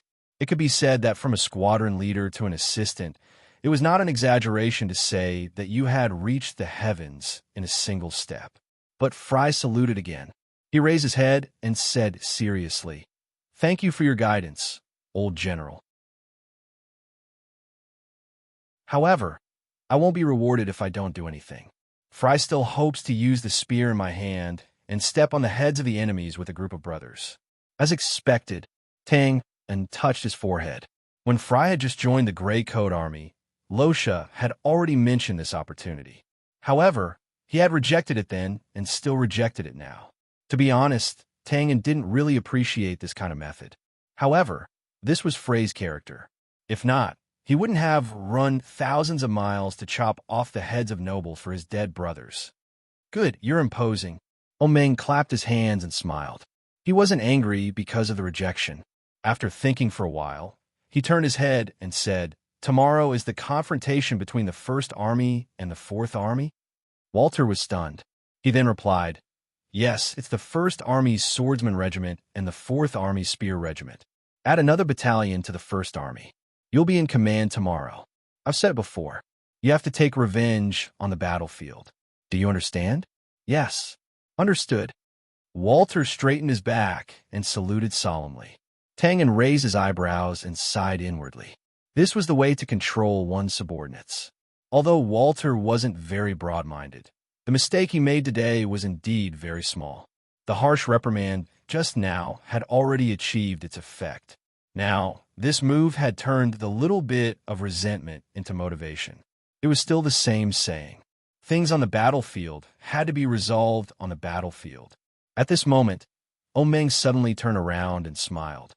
Tang Yin, do you want to try the gray space? Let's see the results of your training methods.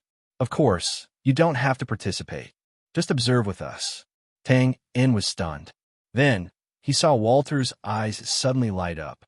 He smacked his lips and revealed a strange smile. All right, let's give it a try. If you like this work, you're welcome to come to Chidian. Come to vote for me. Your support is my biggest motivation.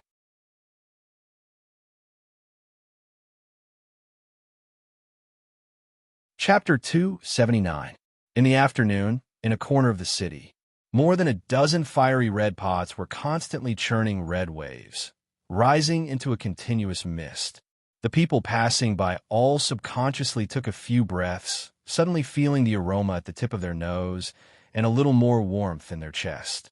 This was hot pot, and even the newcomers recognized this novel cooking method. Nowadays, as long as they had the conditions, every family would choose to use this method to replace their meals. After a closer look, they found that there were about 100 big men around the pots. However, the food in the hot pot was not ready yet, and most of these people were already drunk. Needless to say, this was Tang En's group who fulfilled their promise, and the Fry Squadron who came to eat and drink excitedly. Originally, Fry and the others had training in the afternoon, but in front of Rose's house, old General Omeng waved his hand and simply allowed them to take half a day off. This caused Tang En and the others to suffer. If it was eating and drinking at night, thinking about tomorrow's battle, Fry and the others would restrain themselves, but now they could only pray and hope that when they woke up with a hangover tomorrow, they would not be next to a toilet. In the innermost corner, Tang En was now staring at the pot in front of him, concentrating, as if he wanted to see a flaming red lotus in the churning red waves in front of him. I say, Brother Tang, what you're doing is not right. On the opposite side, Fry looked at Josiah, who was sitting quietly on the side, looking very resentful. Tang En did not seem to hear and still looked straight at the hot pot. Fry was annoyed when he saw this, so he fiercely grabbed the wine glass and took a sip. A man drinking with a woman sitting next to him watching him, of course, he would be a little unhappy. Not to mention that this was Josiah, who was showing a quiet and peaceful temperament. Just a while ago, more than 10 of the Fry Squadron members who were ready to move next to him stood up. But after taking 2 steps, they saw Josiah quietly looking at them with a smile. So they touched their hair awkwardly and sat on the other side to invite people to drink. There was a kind of woman who did not need to speak, and you already understood that she said a lot. Brother Tang, I'll treat you to a drink. Sitting next to Fry, Skinny Monkey, who was like a bamboo pole, raised his glass. Okay. Tang En simply grabbed the wine glass and clinked it with him. Then, he raised his head and drank. Refreshing. Again. Skinny Monkey-like looked at the teacup in front of him and swallowed the rest of his words. Brother Show Ho, let me toast you with tea instead of wine. Josiah lowered his head and said in a seemingly embarrassed manner. Well, okay. Thank you. Skinny Monkey smiled bitterly and drank a cup without any taste. Wah! Tang En raised his eyebrows and was overjoyed in his heart. Fortunately, I was smart enough to invite Josiah to take charge. Otherwise, wouldn't I be lying down properly? He glanced around and saw that most of the members of the gray space were already lying on the ground. David, in particular, was in a miserable state. If other members of the gray space were besieged, they would at least have companions to help them. But for David, the members of the gray space looked at the wine glasses in front of him and felt very relieved. TSK, rest in peace. Tang En smacked his lips and observed a moment of silence for David. Then he said, Brother Fry, what's different about being a soldier? Not drinking wine was enough to offend people. Now, naturally, he had to liven up the atmosphere to avoid awkwardness. Different? Fry was stunned. He frowned and thought for a while. It doesn't seem to be anything. It's all about killing people on the battlefield. Well, maybe it's a little different. In the past, we killed more barbarians, but in the future, we might kill more brand people. Tang En opened his mouth and said helplessly, Can we not talk about killing people? I have some opinions. Skinny Monkey took over the topic and said, In the past, we killed people for glory and rewards. Now, I don't know why exactly, but looking at the admiring eyes of the people and the bread that they secretly give us from time to time, it feels like we're doing something meaningful. Well, I have the same feeling. The last time I was patrolling a village, I killed more than 10 bandits who were extorting money. A girl even gave me a garland. A middle-aged man with disheveled hair, nicknamed Crazy, said proudly, Damn, you still have a nerve to say that. At that time, the girl was obviously looking at me, but you snatched it away and made her face change. Haha, what about you? Fry asked casually in the midst of the laughter. What's your purpose in joining the Gray Coat Army? Tang En touched his nose. Do you want to hear the truth or the lie? His words immediately aroused the interest of the people around him. Fry raised his wine glass. What's the lie? What's the truth? Tang In downed his wine glass in one gulp and pretended to be impassioned. It's a lie. That's to create a country without oppression, exploitation, and special privileges. In this country, everyone is equal, everyone is free, and everyone is fraternal. Okay, pretend I didn't ask. Let's hear the truth. Frey's mouth twitched a few times, and he quickly interrupted. Josiah pursed her lips. In her opinion, these words were very pleasing to the ear. The truth. Tang In's expression was a little complicated, and then he shrugged. It's to kill someone. Huh? Fry and the others were stunned, and the scene suddenly became a little quiet. Fry frowned and didn't ask why. Instead, he said thoughtfully, "This person is very powerful. Even with Brother Tang Un's current cultivation, you can't kill him." Tang In shook his head. It's one thing to be powerful, but the key is that the people around him are too powerful. Well, the power behind him is also a big problem. What kind of power? Skinny Monkey-like asked curiously. Tang In pinched his chin and hesitated a little. Kid, why don't you keep your mouth shut? Fry glared at Skinny Monkey-like and waved his hand. Brother Tang, if you feel embarrassed, then don't say it. Tang In thought for a while and said, I don't feel embarrassed. I'm mainly afraid that you will feel embarrassed. After saying that, he stretched out his hand and pointed upwards. What do you mean? Are you going to fight with God? Madman looked at the sky and was very puzzled. Twain propped his forehead with his hand and grinned. Damn, do I have the ability to do that? It's the light. Josiah had a flash of inspiration and blurted out, but she hurriedly took back half of her words. Although she didn't say the whole thing, Fry and the others still understood what Josiah meant. They were all shocked and looked at Tang in amazement. The latter also nodded to show that his guess was correct. It can't be, Tang. There must be some misunderstanding. Josiah frowned. She was a believer of the Divine Light Church. Although she wasn't fanatical, she didn't lack trust. Tang In's long and narrow eyes narrowed and flashed with a dangerous light. Misunderstanding? Even if I want to think so, the hundreds of innocent villagers who died won't think so. Hundreds of innocent villagers who died? Josiah opened her mouth slightly and seemed to want to say something, but after seeing Tang Un's expression, she didn't say anything. The others' expressions more or less showed that they didn't believe it. Tang In suddenly felt bored and waved his hand. Forget it. Let's not talk about this. You won't believe me even if I tell you. After a pause, he murmured in a low voice. When the strength of the gray space increases, well, let's not talk about this. Fry wisely gave up the idea of continuing to ask. It wasn't that they were really timid, but the Temple of Light's power was too great. No matter who it was normal to be frightened for a moment. He changed the topic. Right, I forgot to ask. We'll be working with David tomorrow. Do we need to pay attention to anything? TSK. With Walter's breadth of mind, I'm afraid he won't let us go so easily tomorrow. Tang In also instantly adjusted his mood and smiled. You guys just fight according to your own style. Do what you need to do. Don't worry about them. Then what's their fighting style? Wretched, extremely wretched. I taught them, haha. Tang In laughed and looked proud. Fry and the others looked at each other and were speechless. At this moment, a familiar voice sounded. Hello, may I ask if Captain Josiah is here?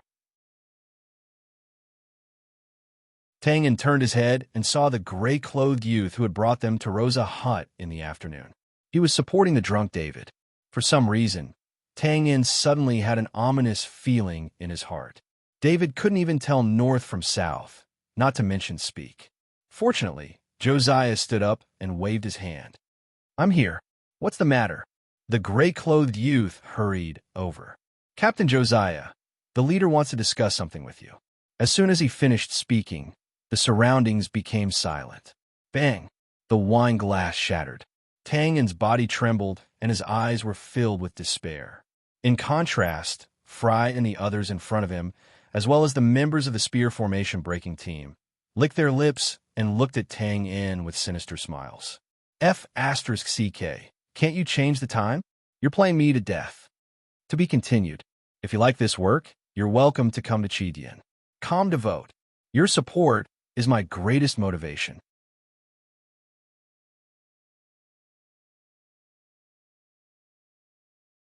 Chapter 280. The content of this chapter is connected, so it won't be separated to get clicks. Yes, 5,500 words. Boiling magma, crystallized mountain walls, waves of heat hitting his face, where the F*CK is this. Tangan wiped the sweat off his face and swallowed hard, but no saliva came out of his mouth. A volcano? Suddenly, his heart fell hot. Tang subconsciously opened his mouth.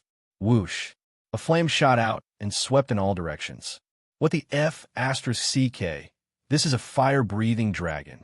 Wait, Tang looked at the scales that suddenly appeared on his body, then at his hands that had turned into claws. Shaking his head, Tang looked at the long dragon whiskers beside his mouth and touched his nose with his claws. Well, it seems like I'm dreaming.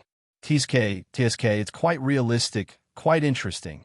With this thought, the light and shadow dissipated. Tangan's heavy eyelids fluttered a few times. He reached out to block the light in front of his eyes and got up. He groaned and scratched his head, using the stimulation of pain to dispel the chaos in his mind. Tangan looked around and grabbed the glass of water on the bedside table. Gulp, gulp.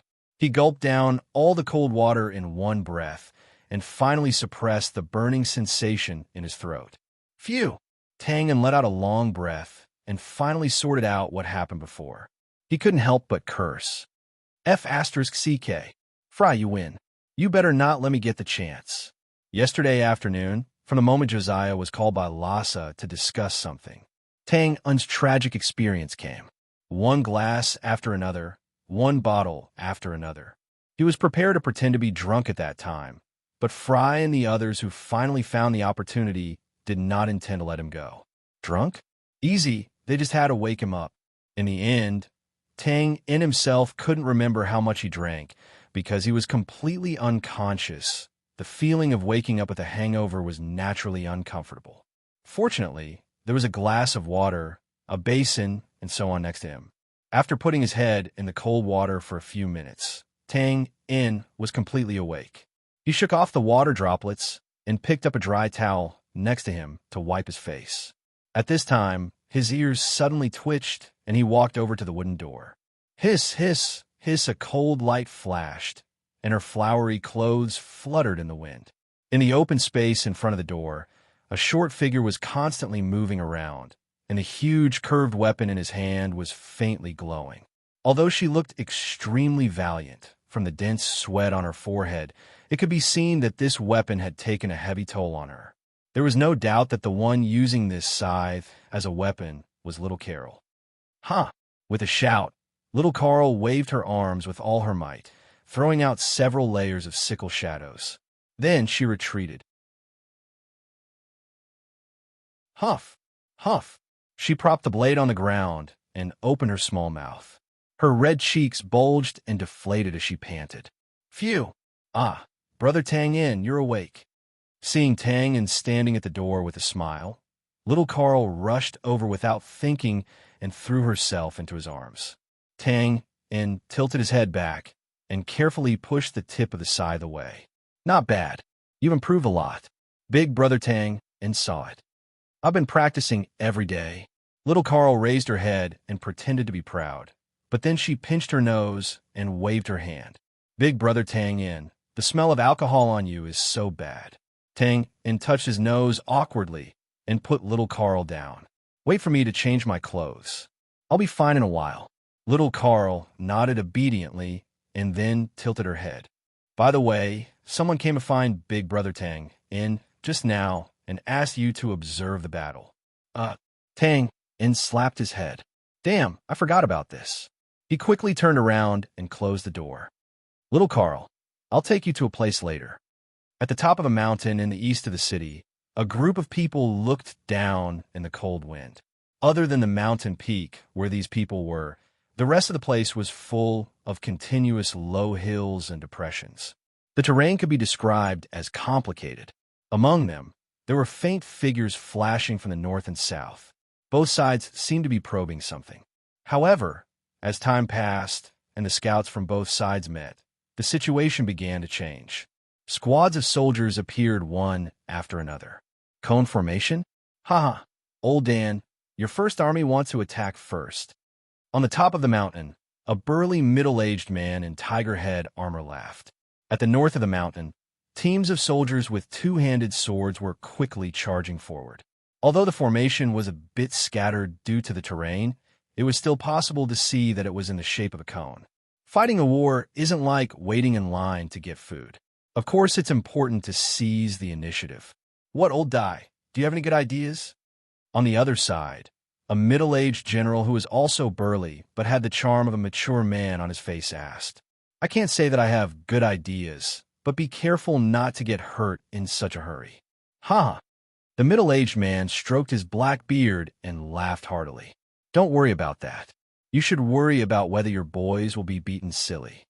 Looking at the two generals in front of him who were like unconvinced children, one after the other, they were secretly arguing with each other.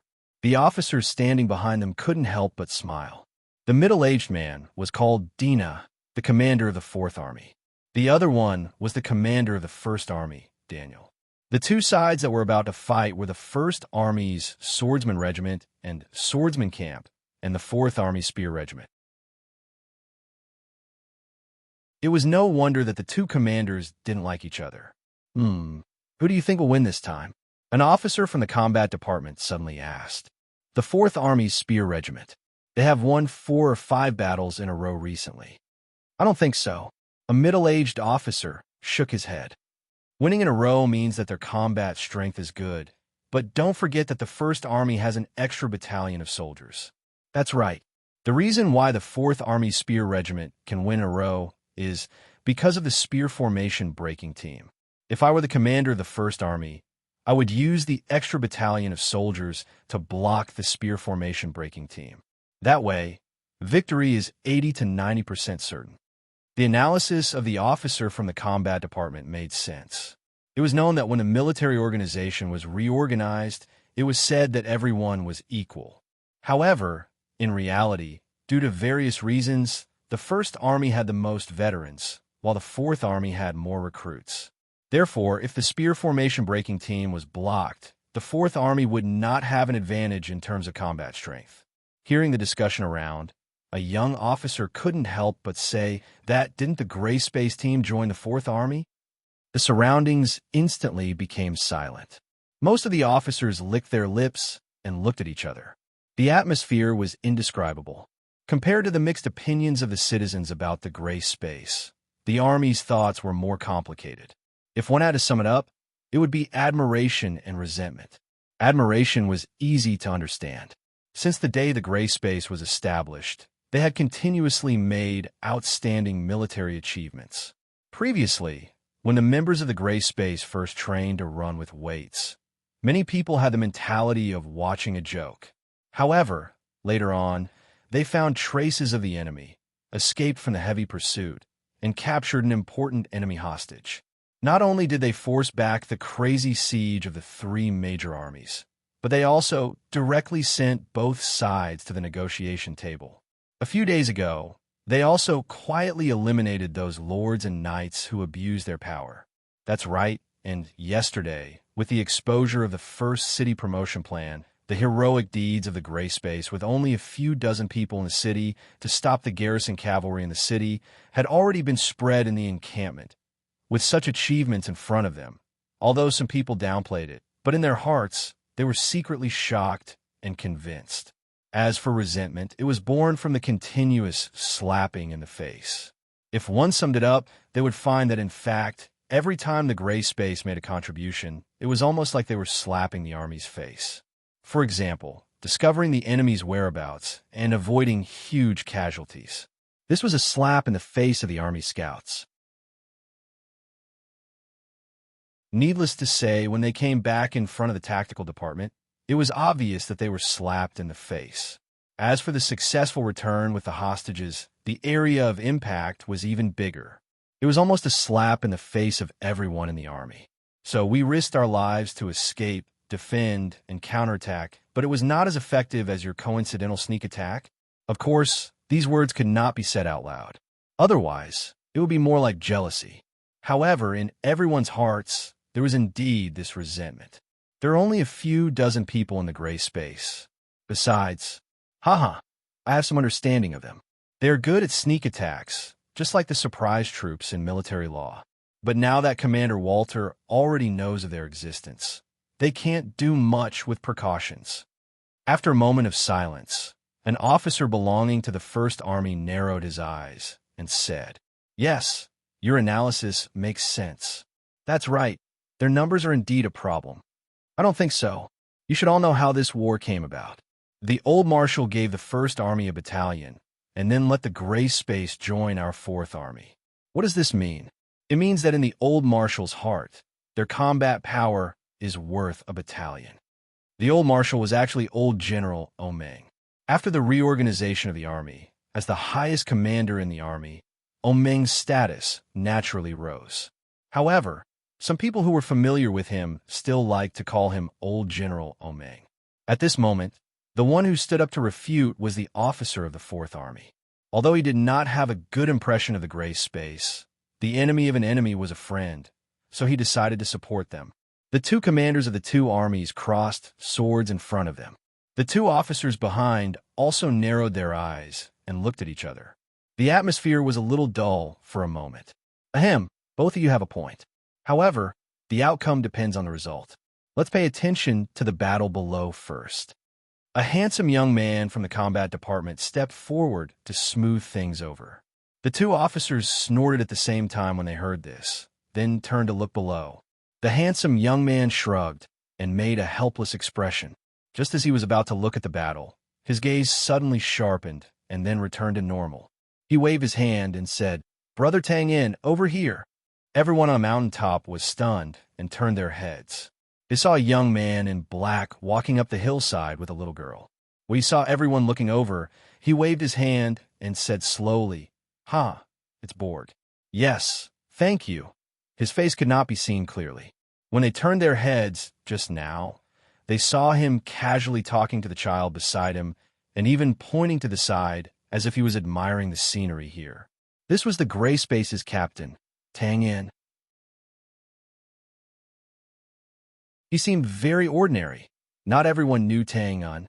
Those who saw him for the first time felt that his reputation was not as good as his reputation.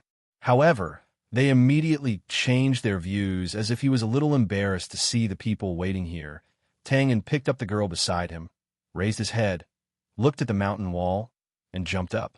The most suitable way to reach the mountaintop was through the spiraling mountain path. They had walked up this way before. However, if one were to ask about the fastest way, it would undoubtedly be to go up in a straight line. However, this mountain peak was the tallest in this area. Otherwise, it would not be easy to use it to observe the battle from all angles. Tallness generally meant steepness. At least, the mountain wall in front of them was almost 90 degrees. However, Tang Yin's body unfolded and he actually jumped straight up. Because he was carrying the little girl, he only used his feet as leverage, and this was enough. He dodged the protruding rocks and landed on the concave area. He jumped up for hundreds of feet, turned to the small tree on the cliff, and jumped up again. He advanced like moving clouds and flowing water. He climbed up as if he was walking on flat ground.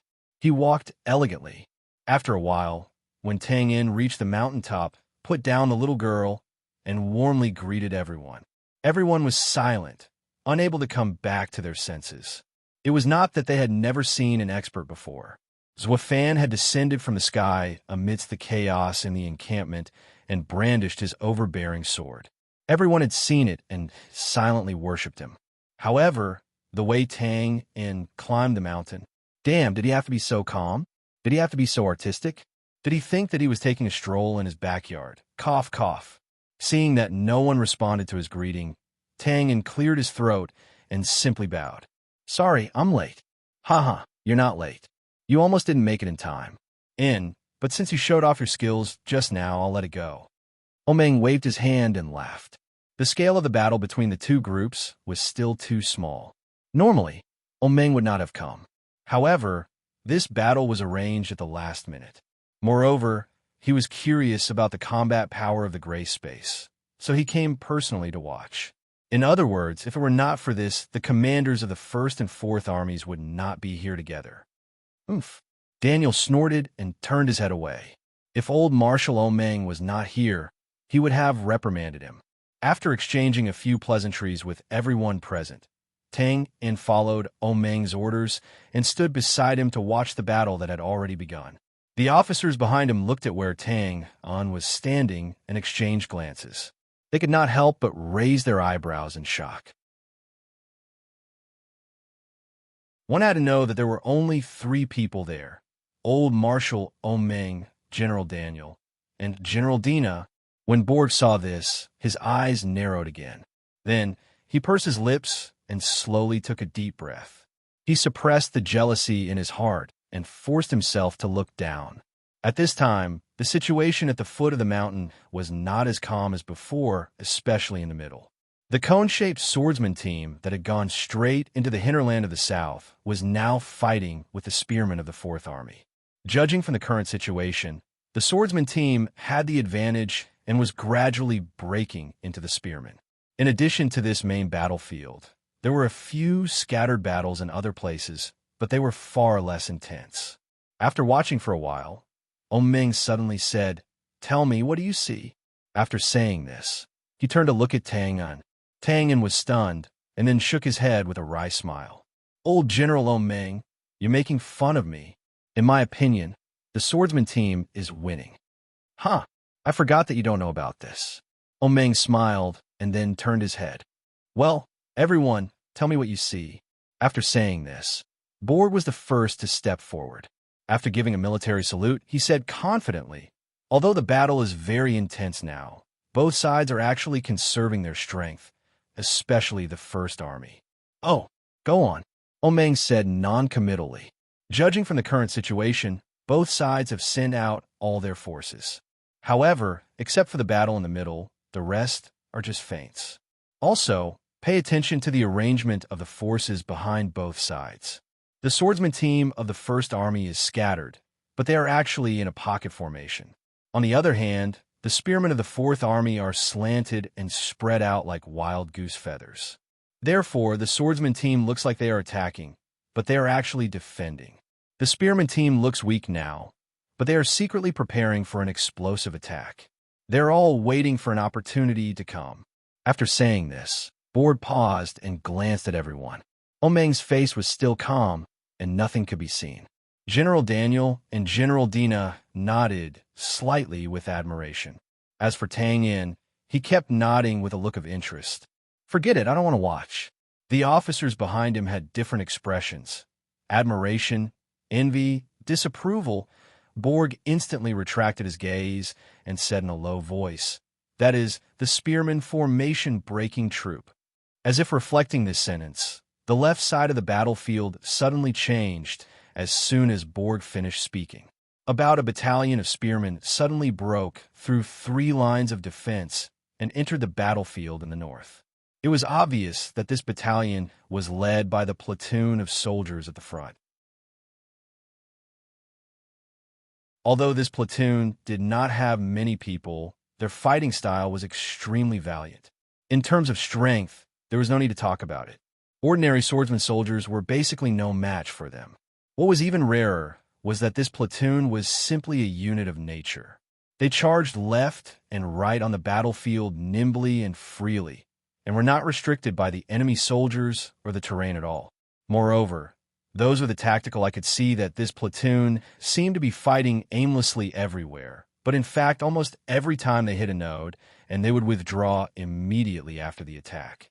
It was not that they could not defeat them, but that there was no need for them to do so, because that was the job of a battalion commander spearman who came with them. They can be separated and combined. They can fight independently, and they can also cooperate with their allies. "Good job, Fry. Good job, spearman formation-breaking troop." Omeng rubbed his palms together, and his tone was slightly excited.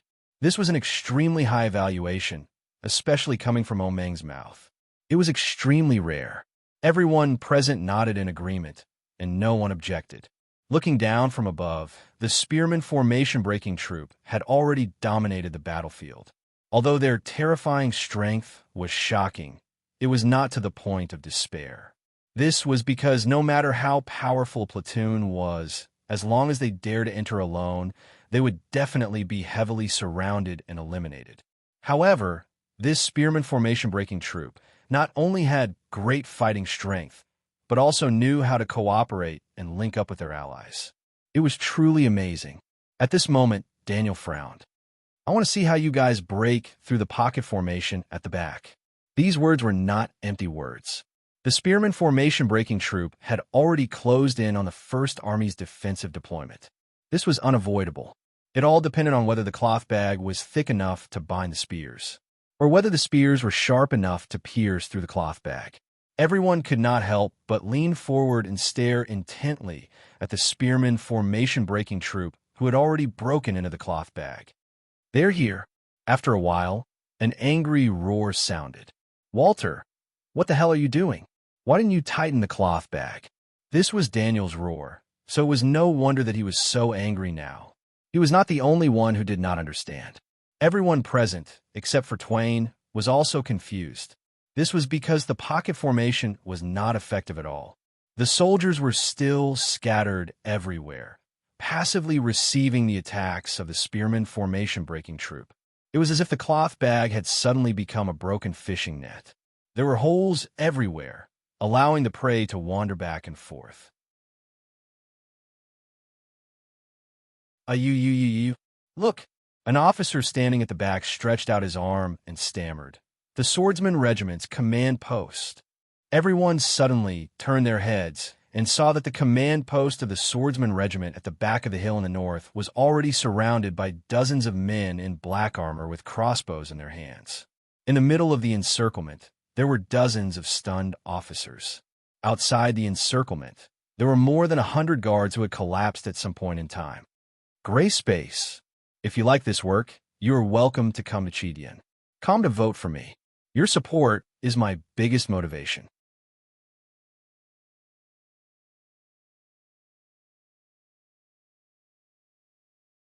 Chapter 281. The battle on the hill was still in full swing, but anyone with a bit of military experience could see that the First Army Swordsman Regiment had already lost. Without a unified command, although the swordsmen in front of them had more people, they were just passively counterattacking. At a glance, it was a mess without any order at all. Squad leaders, platoon leaders, senior captains, all the officers and captains were in a state of confusion. They couldn't accept the next order and could only fight wherever they wanted to go. On the other hand, although the highest-ranking officer of the Fourth Army's Long Spear Regiment hadn't realized that there was a problem with the enemy's command system, seeing the sharp blades in the regiment, the Long Spear Formation Breaking Team had successfully penetrated the enemy's defensive line and decisively threw in the Goose Formation soldiers. Like an avalanche, they swept forward unstoppably. However, although the battle was lively at the foot of the hill, the people on the top of the hill had no time to watch. They were staring blankly at the command post in the north. The place was silent. There was no doubt that the people who destroyed the Swordsman Regiment's command system should be the Gray Space Team. But how did they do it? When did they get there?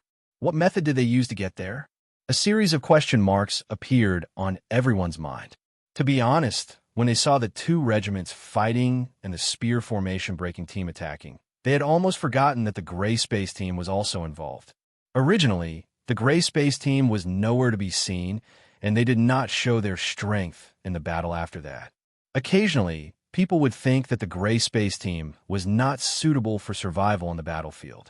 Perhaps they had already appeared, but their performance was not as good as the others. But now, they had appeared, and in their first move, they had directly taken down the enemy's command system.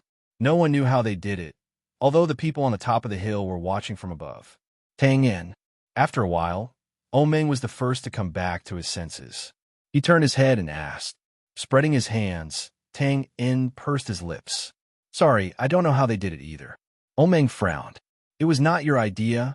No. Tang In touched his nose and simply denied it. What do you mean? Although I am sometimes a little clever, You can't just blame it on me. Tangen didn't lie. Yesterday, when he came out of Rose's house, he was dragged to the table by Fry. After that, he was drunk. How could he come up with any ideas? And even if he had the time, Tangen wouldn't do such a thing. The Gray Space was no longer the team that he had to lead when it was first established. David and Michaud had already formed their own way of doing things under his influence. Otherwise, Tangen would not have trusted them to lead the team. Tangen's rejection was relaxed, but the officers around him secretly sucked in a cold breath. To be honest, their admiration and resentment towards the Gray Space was more of a fear towards Tangen. In the Gray Space, the one who received the most attention was naturally Twain, who had made many contributions to the war. Firstly, it was because he was the only leader of the team, and he had indeed played a decisive role. Secondly, Tangen's strength was recognized as the strongest in the encampment. But now, if he wasn't lying, what did that mean? It meant that the Gray Space team had become independent and was gradually maturing. This seemed easy to say, and there was nothing special about it, but the officers knew how difficult it was. Under normal circumstances, an officer who had just taken command liked his soldiers to be obedient and to be able to complete his military deployment to the letter. However, the situation was unpredictable. After an order was passed down, the actual situation would often change. This required the low-ranking officers and even the soldiers to make their own judgment. The most typical example was the spear formation breaking team in front of them. The officer of the 4th Army Spear Regiment had given Fry a simple order to attack. However, Fry was able to combine the situation in an actual battle and exert an even more heaven-defying effect. With such a subordinate, even the commanding officer would be happy. Just as these officers were having their own thoughts, a messenger had already rushed over. Marshall is indeed the Gray Space team at the foot of the mountain. Not long ago, they knocked out the guards and took the opportunity to surround the Swordsman Regiment headquarters. As expected, all the officers nodded. They had already expected this outcome. When did they come over? At this time, Daniel asked with a gloomy face. This was the key question, and it was also what puzzled everyone. The battle had just begun, and the First Army had already sent out scouts. Well, even if they had escaped the scouts' search, it shouldn't have been so fast. However, it didn't make sense for them to arrive so quickly. One had to know that the distance between the north and south battlefields wasn't close. It was at least a dozen miles away. No matter what, it would take at least 20 minutes to run there. Taking a step back, even if they had 4 legs, it would take a lot of effort to knock out more than 100 living guards. The messenger paused, and his expression was strange. Actually, the Gray Space team was next to the headquarters from the beginning. What? The officer from the First Army widened his eyes and cried out. When everyone heard this, they were all stunned, and then their hearts were filled with absurdity. Are you kidding? Did the Swordsman Regiment go blind, or something? Did they leave the enemy's men by their side? Daniel glared at the officer and said in a low voice, "Continue." The messenger saw that all the important people were looking at him, and suddenly felt a lot of pressure. He simply said, "They disguised themselves as healers." Silence, a short silence. Wow, what a joke. Cheating. This is cheating. The crowd was furious, and there was an uproar. Although the military used wooden spears and wooden swords, after every battle, it was inevitable that there would be light or heavy injuries. Therefore, it was necessary to bring along some healers. However, in order not to interfere with the rhythm of the battle, these healers would often stay at the back and only go up after the battle. But who would have thought that the people from the Gray Space would take advantage of such a small loophole? The officers were furious. They had guessed that the other party had used some unpredictable method, but they did not expect that they had used such a shameless method. Wretched, too damn wretched, cheating shameless. The officer from the First Army was angry. If you have the ability, fight fair and square. What's the point of using such a despicable method? That's right, this is a battlefield. If you do this, then what's the point of this war? Shut up. Like thunder in spring, there was a sudden chill. Tang In narrowed his long and narrow eyes and said sarcastically, "Haha, what a joke. To think that you are officers. To think that you know that this is a battlefield. Let me ask you, if the enemy ambushed you on the battlefield, would you denounce the other party for being shameless? There is no such thing as being noble or shameless on the battlefield. Only victory and defeat, life and death. If you don't understand this, how can you be a soldier? How can you be on the battlefield? In my opinion, you might as well go back and join the Temple of Light. At least there, you can get the pleasure of being noble." The scene was silent. The officers who had been mocking the crowd earlier were furious and humiliated. However, when they opened their mouths to refute, they could not say a word. How could they not understand this logic? However, this matter was related to them, and they had been made fun of in such a ridiculous way. Naturally, they were angry. "Tang In is right," Omeng said and looked at the crowd. "In order to win on the battlefield, it's not wrong to use any means. Others will not consider what you say after they cut off your head. I am very disappointed in your performance today." The same words carried different weight when spoken by different people. If it was said that Tang In's previous words had angered and humiliated the officers, then Tang In's words had made them angry and humiliated. Old Marshal Omeng's words had only made them feel ashamed, reflect, and unable to show their faces. "All of you shut up." Daniel, who had been silent all this while, glanced at the officers under him and shouted. The mountain peak finally quieted down, but the outcome of the battle at the foot of the mountain was obvious. The 4th Army Spear Regiment attacked with all their might, like a heavy punch, and went straight for the enemy's core. In fact, the outcome of the battle should not have been decided so quickly. However, the pocket formation that the Swordsman Regiment had prepared for the formation-breaking Spear Regiment had now become the biggest failure. The scattered swordsman squads immediately collapsed when they came into contact with a large group of spear soldiers. The army was defeated like a landslide. The situation had now evolved into a battle of pursuit that covered the mountains and plains. The swordsman soldiers could be seen being pressed to the ground by the spear soldiers and then beaten up. Seeing this, General Dina was naturally enraptured. If not for the fact that Daniel was beside him, who was emitting cold air, he would have laughed out loud. "Forget it, retreat." Omeng waved his hand. "Coo-coo." A few bugles sounded, and the soldiers who were fighting below, mainly the spear soldiers who were busy beating people up, stopped waving their fists. Then, a team of healers from the south appeared in their field of vision. After a while, dozens of people carrying medicine boxes rushed over from the north. It was a pity that they had been tied up in a ravine and had been exposed to the cold wind for half a day. "Marshal, I want to fight again." Just as the people on the mountain peak were about to retreat, the officer from the 1st Army gritted his teeth and stood up. "Ha!" Dina glanced at the silent Daniel and chuckled. "Why? Are you not convinced of your loss?" This officer had some guts. He raised his head and puffed out his chest. "Yes, General. However, I just want to fight again to prove the strength of the 1st Army." "Oh? You can represent the 1st Army?" Dina stroked his black beard and smiled faintly. "No." The officer was silent. Then, he said stubbornly, "But I still want to fight again." "Old Dina," Daniel finally spoke. "It's just a test. The 4th Army has won so many battles in a row. Why are you afraid of this?" "Ha. Old Dan, you're trying to provoke us." Dina pursed his lips and laughed. Everyone knew when to stop. He had already shown his face in front of Marshal Omeng today. He did not intend to do it again. "Interesting in. There's still time." Omeng suddenly spoke. He turned his head and said, "Tang In, are you interested in another battle with your gray space?" As the highest marshal, Omeng naturally had many things to do. However, he was prepared to spare half a day to observe the battle today.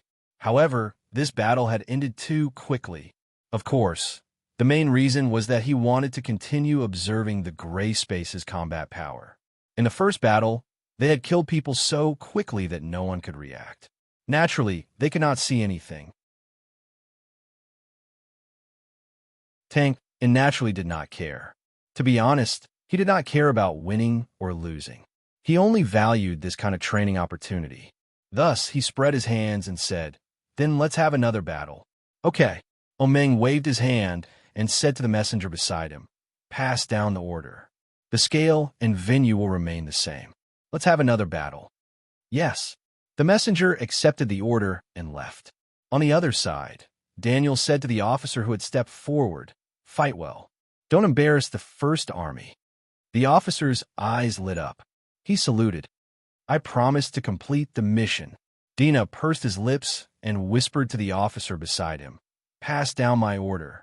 If we win this time, I'll treat them to hot pot." Yes. If you like this work, you're welcome to Kamachidian. Come to vote for me. Your support is my biggest motivation. That you're tuning in to the Warrior Lore YouTube channel. Don't forget to subscribe and join us on this journey to catch the most captivating stories.